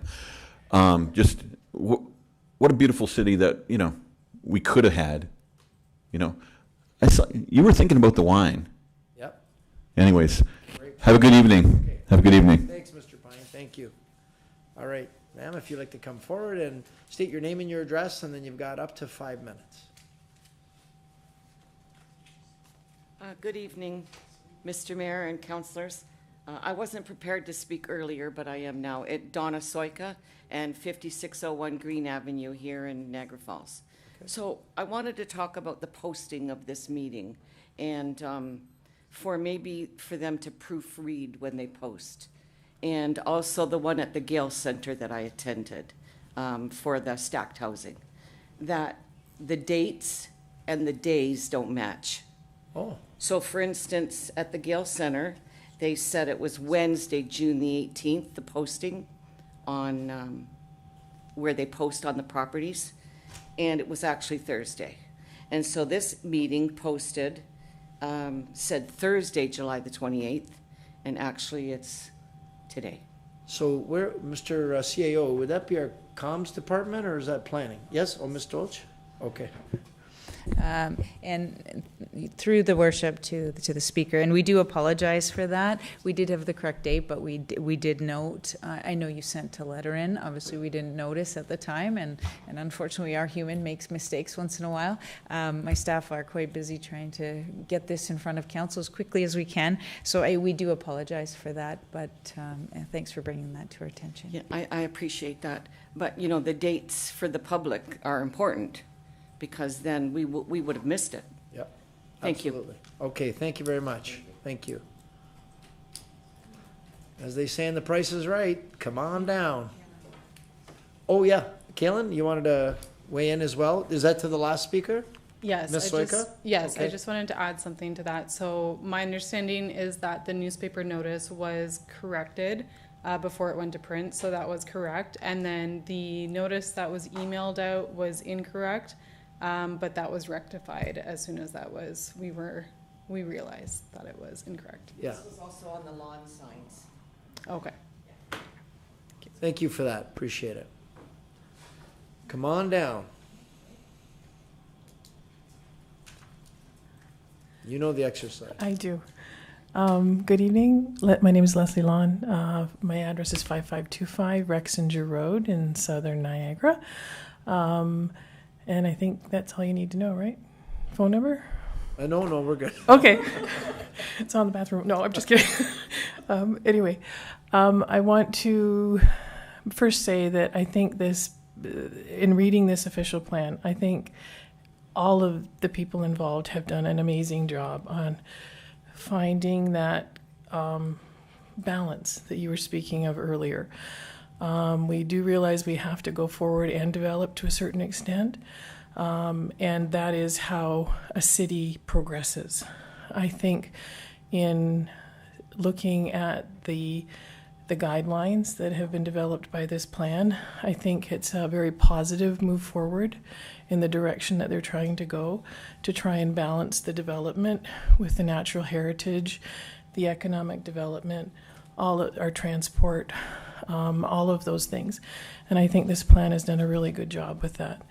I would like to maybe suggest in the economic development part, I was very, very happy to see the ecotourism component of that, and I think that has some really positive direction, or a really positive direction to take that.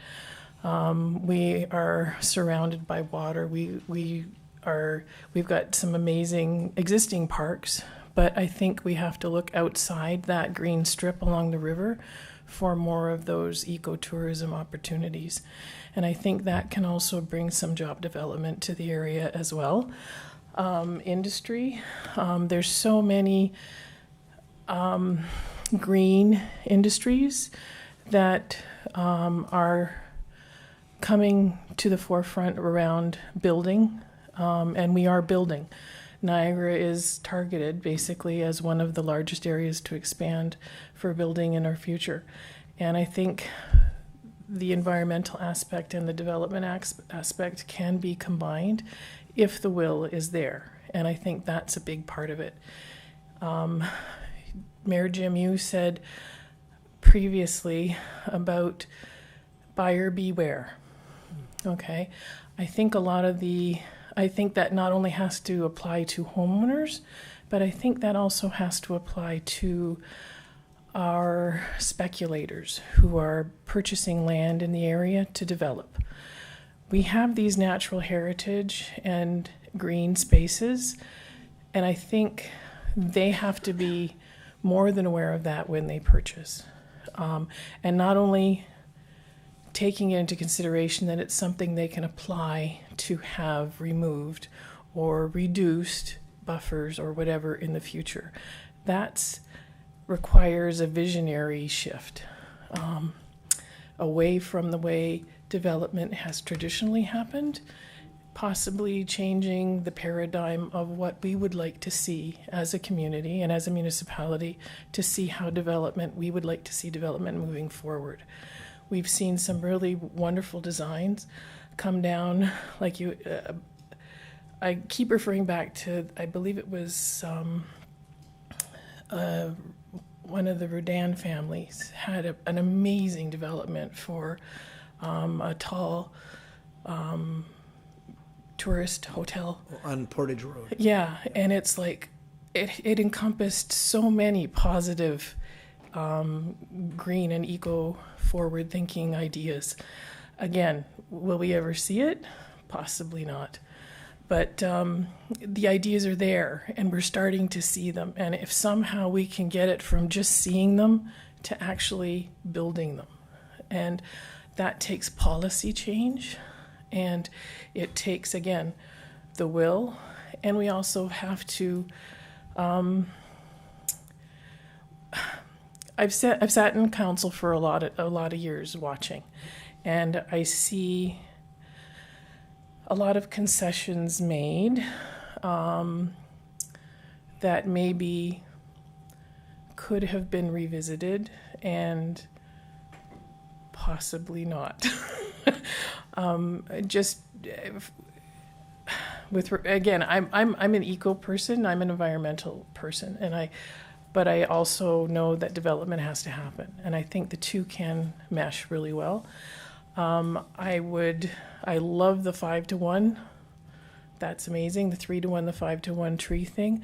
I think something to go forward to that is only applicable to the urban lands. Is that correct? The public urban lands? Ms. Dolch? Or does that also include private property owners removing trees? Thank you, Your Worship. It does include private property owners with trees, and again, our preference though is, so if you don't retain it on site, you can offset it off-site Yes. as well, but it's at the 5-to-1. And then we do have areas that we identified where we think it's appropriate, because we want Right. to make sure it's there for the long term, outside the boundary rather than inside in certain instances. Because again, if it's inside, most likely, same thing will happen once that canopy goes Right. again. Now, are we moving that, forward to a private tree bylaw? Because right now, we don't have a private tree bylaw. It's kind of controlled by the region, if I'm not mistaken, beyond a certain point. And I think since there is such upheaval right now, shall we say, around the region and where it's going, that I think as a community, we need our own private tree bylaw. We can't rely on someone else to be enforcing things that affect us directly. Within that, and again within those natural corridors and the buffers that we apply to the natural heritage, the provincially significant wetlands, the provincially significant woodlands, I feel that I think those have to be not only observed but enhanced. You yourself have reiterated that the provincial policy are guidelines, and those are the minimum standards that we should be striving for. I don't think it's unreasonable to not just encourage, but possibly create policies that mandate certain minimums for our own standards, not necessarily the provincial standards. That's just a thought on my behalf, because again, if I was having brain surgery, I wouldn't want the guy who only got 50% doing it, okay? I'd want the person who got 90% doing it. So if you apply that to our natural heritage, I think that's a positive for everybody, because those natural heritage spaces are also our climate change mitigation tools that we have, and they're free right now. And I watched videos from Niagara on the Lake this morning, and they were just horrendously flooded, okay? And they have one of our more absorbent and porous soil types down there. That's why the farmland is so good down there. It usually absorbs and runs off. Here in Niagara, we are above the escarpment. We're between between Lake Erie, and between Lake Erie and the brink of the falls, there is a 10-meter elevation change, okay? All that water moves through our whole region, but specifically, a lot of it moves through Niagara, Port Colborne, Welland, those southern areas.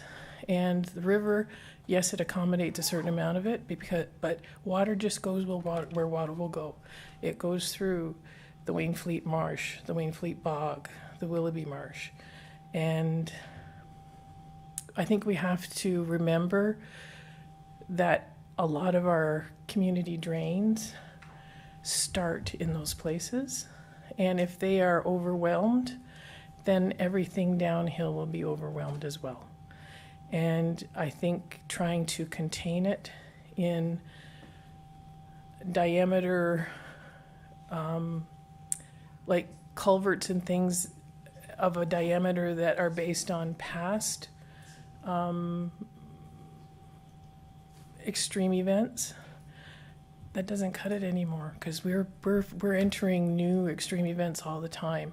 And I think moving forward, I don't know if this is I'm not an engineer, but to me, maybe overbuild going into the future instead of relying on what's worked in the past. So anyhow, thank you for your time. Thanks. And I appreciate all the work that everyone's done, and we'll just keep planting more trees. Thanks, Leslie. Thank you. Councillor Lococo. Thank you, Mr. Mayor. Two comments to what Ms. Lawn said. I wholeheartedly agree regarding the tree bylaw. And she also spoke about ecotourism. A while ago, I was speaking with the Niagara Falls Hotel Association and Niagara Falls Tourism about looking at ecotourism, the UNESCO designation. In the official plan, it talks about that the Niagara Escarpment is a UNESCO World Biosphere Reserve. If you move towards a UNESCO designation, you open up the tourist possibilities for people to come here for a completely different experience than they might not have come here before. So I'd like to revisit that maybe at another time about looking at UNESCO, but ecotourism is in the official plan, so I'd like to look at that, revisit that conversation later. Thank you. Thank you. Okay, there was a motion did you want to speak? Iris? Okay, I had your name crossed off the list. Okay, yeah, if you want to introduce yourself and your address. Yes, Aras Racy, resident of Niagara Falls. As this council knows, I come to all the council meetings, sit here in person. So some of the comments that I want to mention is based on things that I heard from my neighbors, with fellow citizens of the city. A lot of things has been discussed, so I'm not just going to skip through them, but given that this is a commenting period, I just want to mention that one of the issues that I want to talk about is the encroachment on industrial lands, which has been already discussed. I just want to mention that in addition, BB glazing was mentioned, Olio was mentioned, Washington Mill was mentioned, but Palfinger, that was the issue with them as well.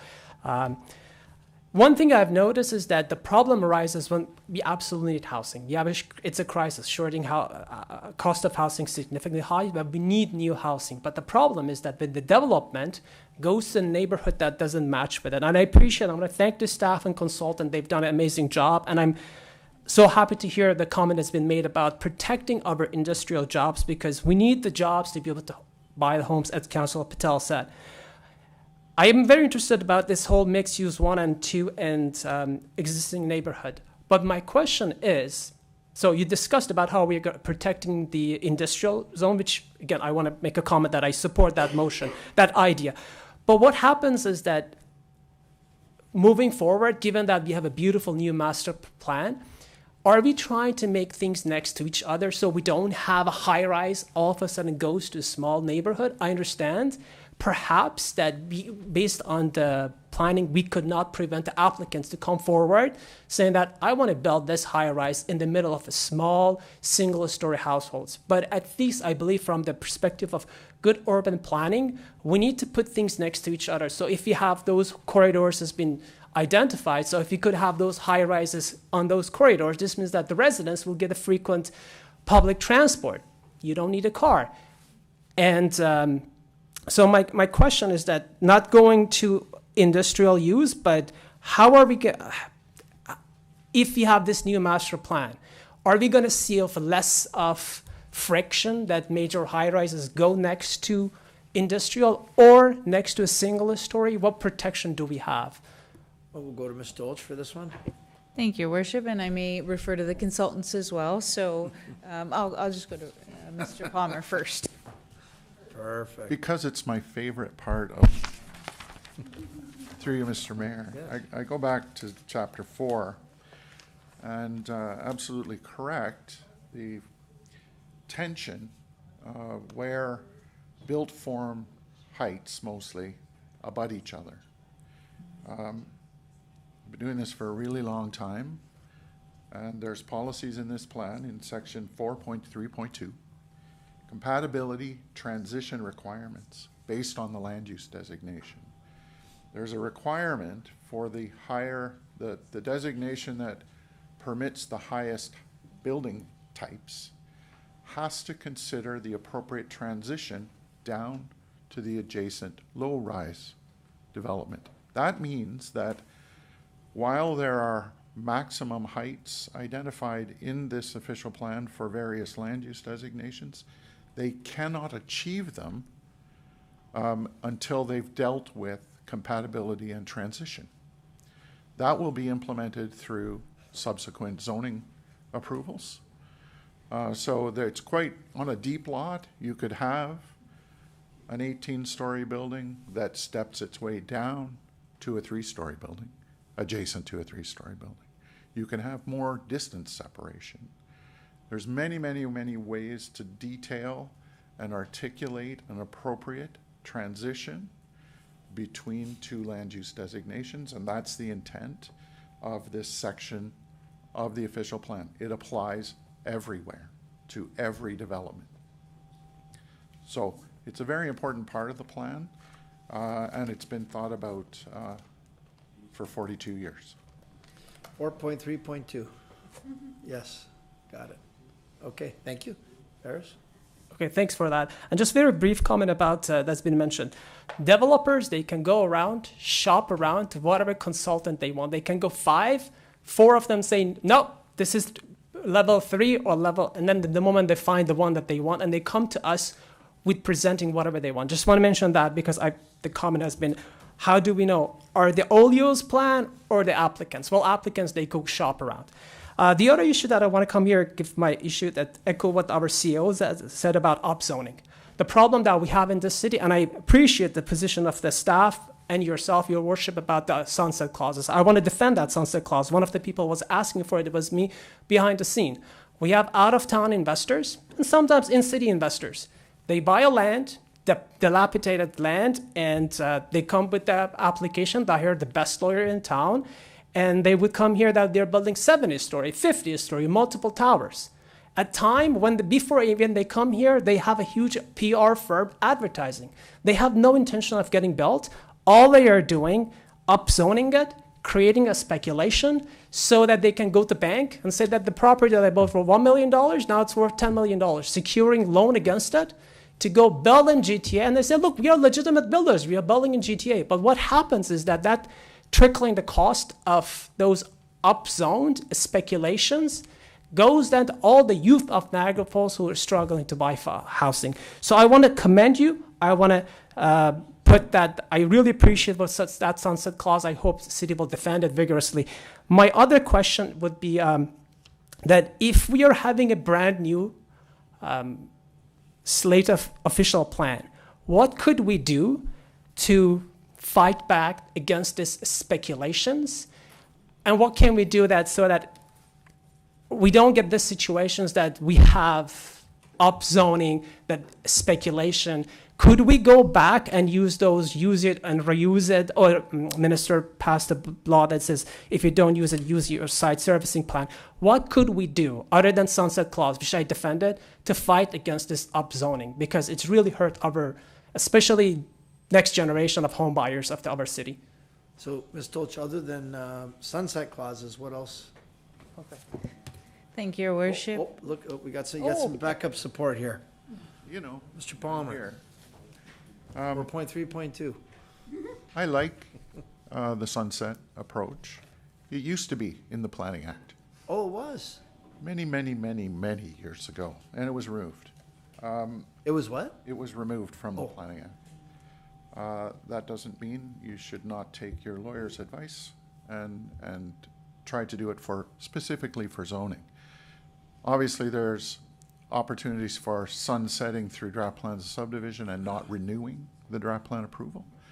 But also another powerful tool is the infrastructure allocation protocol. You absolutely can sunset an allocation, and it's outside of this official plan and it's outside of the Planning Act. It's not subject to appeal. I would suggest that the city establish a allocation protocol for various forms of infrastructure, sewer, water, road, that considers removing an allocation so that it's not held up and can be reallocated based on someone who's ready to build. So you have the 3 approaches: draft plans, zoning, and allocation protocol. All of them should be brought to bear on the issue of making sure development happens. Because I've worked across Ontario. It's an issue everywhere where somebody gets an approval and an allocation and sits on it. And it basically freezes development elsewhere on the basis of those approvals. So it's a really important principle to get through. And I hope that it is successful in this official plan. And the 3 were zoning, allocation, and? Draft plan. Draft plan, okay. That's good. So I know our staff are all listening to that to strengthen our sunset positioning. That's great. Yeah, and sunset's what it's typically called. Yeah. Call it whatever you want, but. I didn't know it used to be in the Planning Act, though. Yeah, many. Before 4.3.2 or after? Yes, well before. Okay. Just want to show I'm paying attention. I just want to finish and say that I have no objection from this application gets renewed, Director of Planning, or even the council. If they're truly legitimately showing that, look, I'm working with it, the market is bad, sure, let's renew it. But the fact that they sit on them and secure financing, they have no intention of getting built, you're not going to build 77 story in a half an acre. No way. It's just the financing. And also, I just want to add that the other downside of that is that when we have, 12 major hotels being approved, if they're a truly legitimate builder who really wants to build it, if they see there are 12 approval on a plan, they would never come spending $1 billion because they don't know. If they start building and the rest of them, they come up, they lose money. So I think it's very important for us, not just for the youth, not the fact that this is going to impact the housing market. It's just to say that, you know what, if you cannot build it, we're going to take it away, blank a slate, to someone else. And now with that being said, I want to thank the staff and the consultant for really engaging the community. And I know it's not easy to make everybody happy, but I think if we all get a little bit something and manage to compromise and recognizing the rest of us might have different perspective, I guess we will have a beautiful city. Thank you very much. Thanks, Harris. Thank you very much. Is there anyone else? I'm afraid to ask. Okay, there's none. Okay. Before anyone else steps up, thank you for everyone's efforts, time, and input, and 4.3.2. And now, I'm looking, the meeting for the official plan is now concluded. So I'm looking for motion, two parts. One, that we receive the information, and two, direct staff to consider the comments received at this meeting, the open house, this public meeting, and in the final draft of our Niagara Falls official plan. Motion by Councillor Carrier, second by Councillor Newestag. Any discussion to the motion? Councillor Lococo. Not necessarily to the motion. I'll vote for it. I just had a couple of final comments or questions. Okay. If that's Well, okay. not questions now. Now it's just comments, because Okay, we've already comments. done the questions, Yep. yeah. In the official plan, it talks about vacancy rate, looking at the vacancy rate over 3 years, and it needs to be 3%. I do have a concern. I know it's a CMHC guideline for the vacancy rate, but what I've been hearing from a lot of landlords here in Niagara Falls is that they don't want to rent to long-term tenants. They would rather leave their building vacant. And I'm afraid if the vacancy rate is applied to a vacation rental unit, whether another one can be added, or if it's going to be removed, that's my concern. So I don't know, linking the vacancy rate to adding more VRUs if it's going to be accurate, because I don't think the vacancy rate is accurate, and I know CMHC does it, so I don't quite know how we would. I don't know who would address this, Ms. Tolch. Thank you, Worship. So the policies in the plan about these, about the vacancy rate and the vacation rental units, we want to make sure there's some kind of standard. And if we don't use the vacancy rate, the question is, what do we use? And the vacancy rate is the only tool that we have at this point in time to determine whether or not we should start to allow these things to happen. There's other provisions in there also, but I think we need to make sure we have some kind of basis. If I take that out, there is no basis. Vacancy rate can be 1%, and they could come forward and just meet the other policies. So we want to make sure that they have at least the minimum based on that information from CMHC. In terms of those residents that may not rent it but have it, we can't help that. We don't know who they are. All we have is the information that we get from CMHC at this point. Okay. Thank you. I just have a concern about it, and I don't know how that's going to work out. Okay. We also talk about the mineral aggregate resources, and there's a map of the resources. I'm glad to see the map there, and I spoke with Ms. Dolch about this.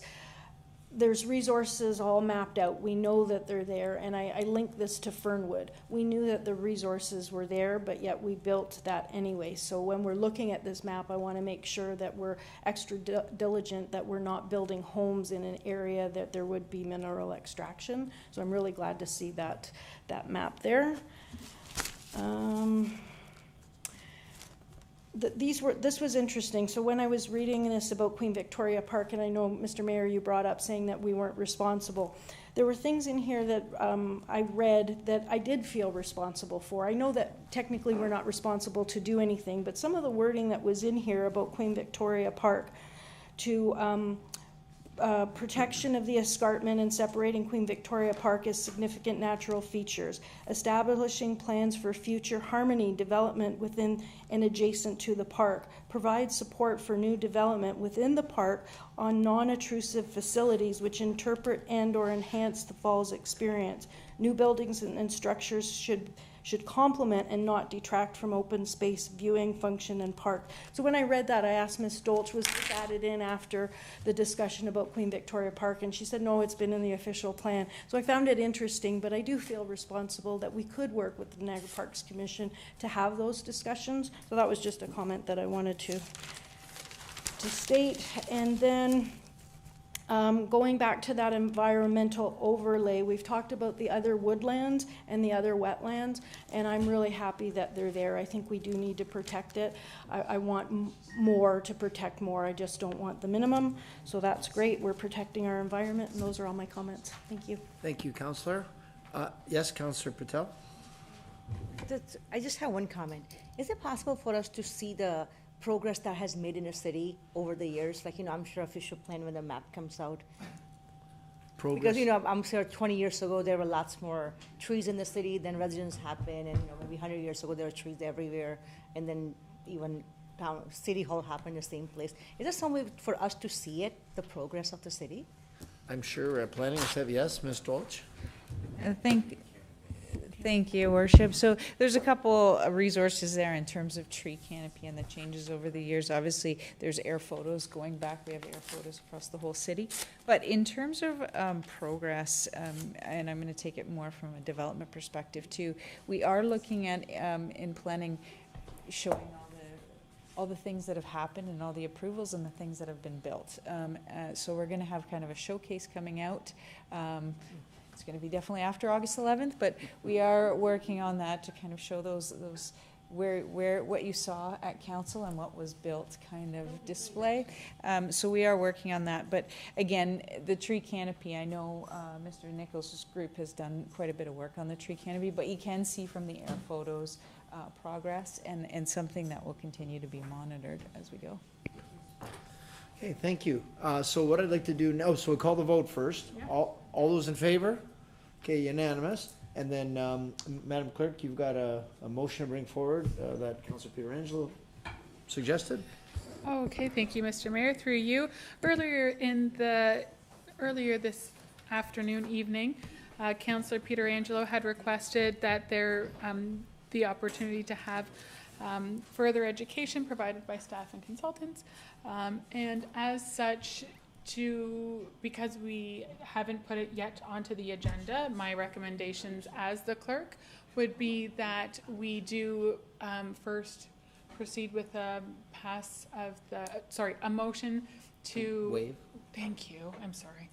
To waive the procedure bylaw, we'll need a 2/3 majority, and then from there, I have scribed the resolution to go in camera, and then that way, at the August the 4th meeting, we can just proceed as directed. Okay, so I need a motion. Motion by Councilor Pietrangelo, second by Councilor Newsteg to waive the procedural bylaw. All those in favor? Okay, it's unanimous. Okay, motion by Councilor Pietrangelo, second by Councilor Newsteg that we make a motion to have a special information council meeting on the 4th of August. To commence at 2 o'clock. To commence at 2 o'clock. Yes, thank you. Okay, we'll call that vote. All those in favor? That's unanimous. Correct. Thank you. Now the bylaws? Yes, correct. First, second, third reading. Councilor Pietrangelo makes a motion to give the bylaws the first, second, and third reading, seconded by Councilor Strange. All those in favor? Okay. The Oleo guys are happy. Let's get out of here. It's Miller time. What else? Is there anything else? Adjournment, please. Motion for adjournment, Counselor Carrio. I've never seen your hand move so fast. Second by Counselor Baldinelli. All those in favor? We are concluded. Thank you, everybody. Thank you to our consultants. 4.3.2. Thank you to Olio sticking it out to the end.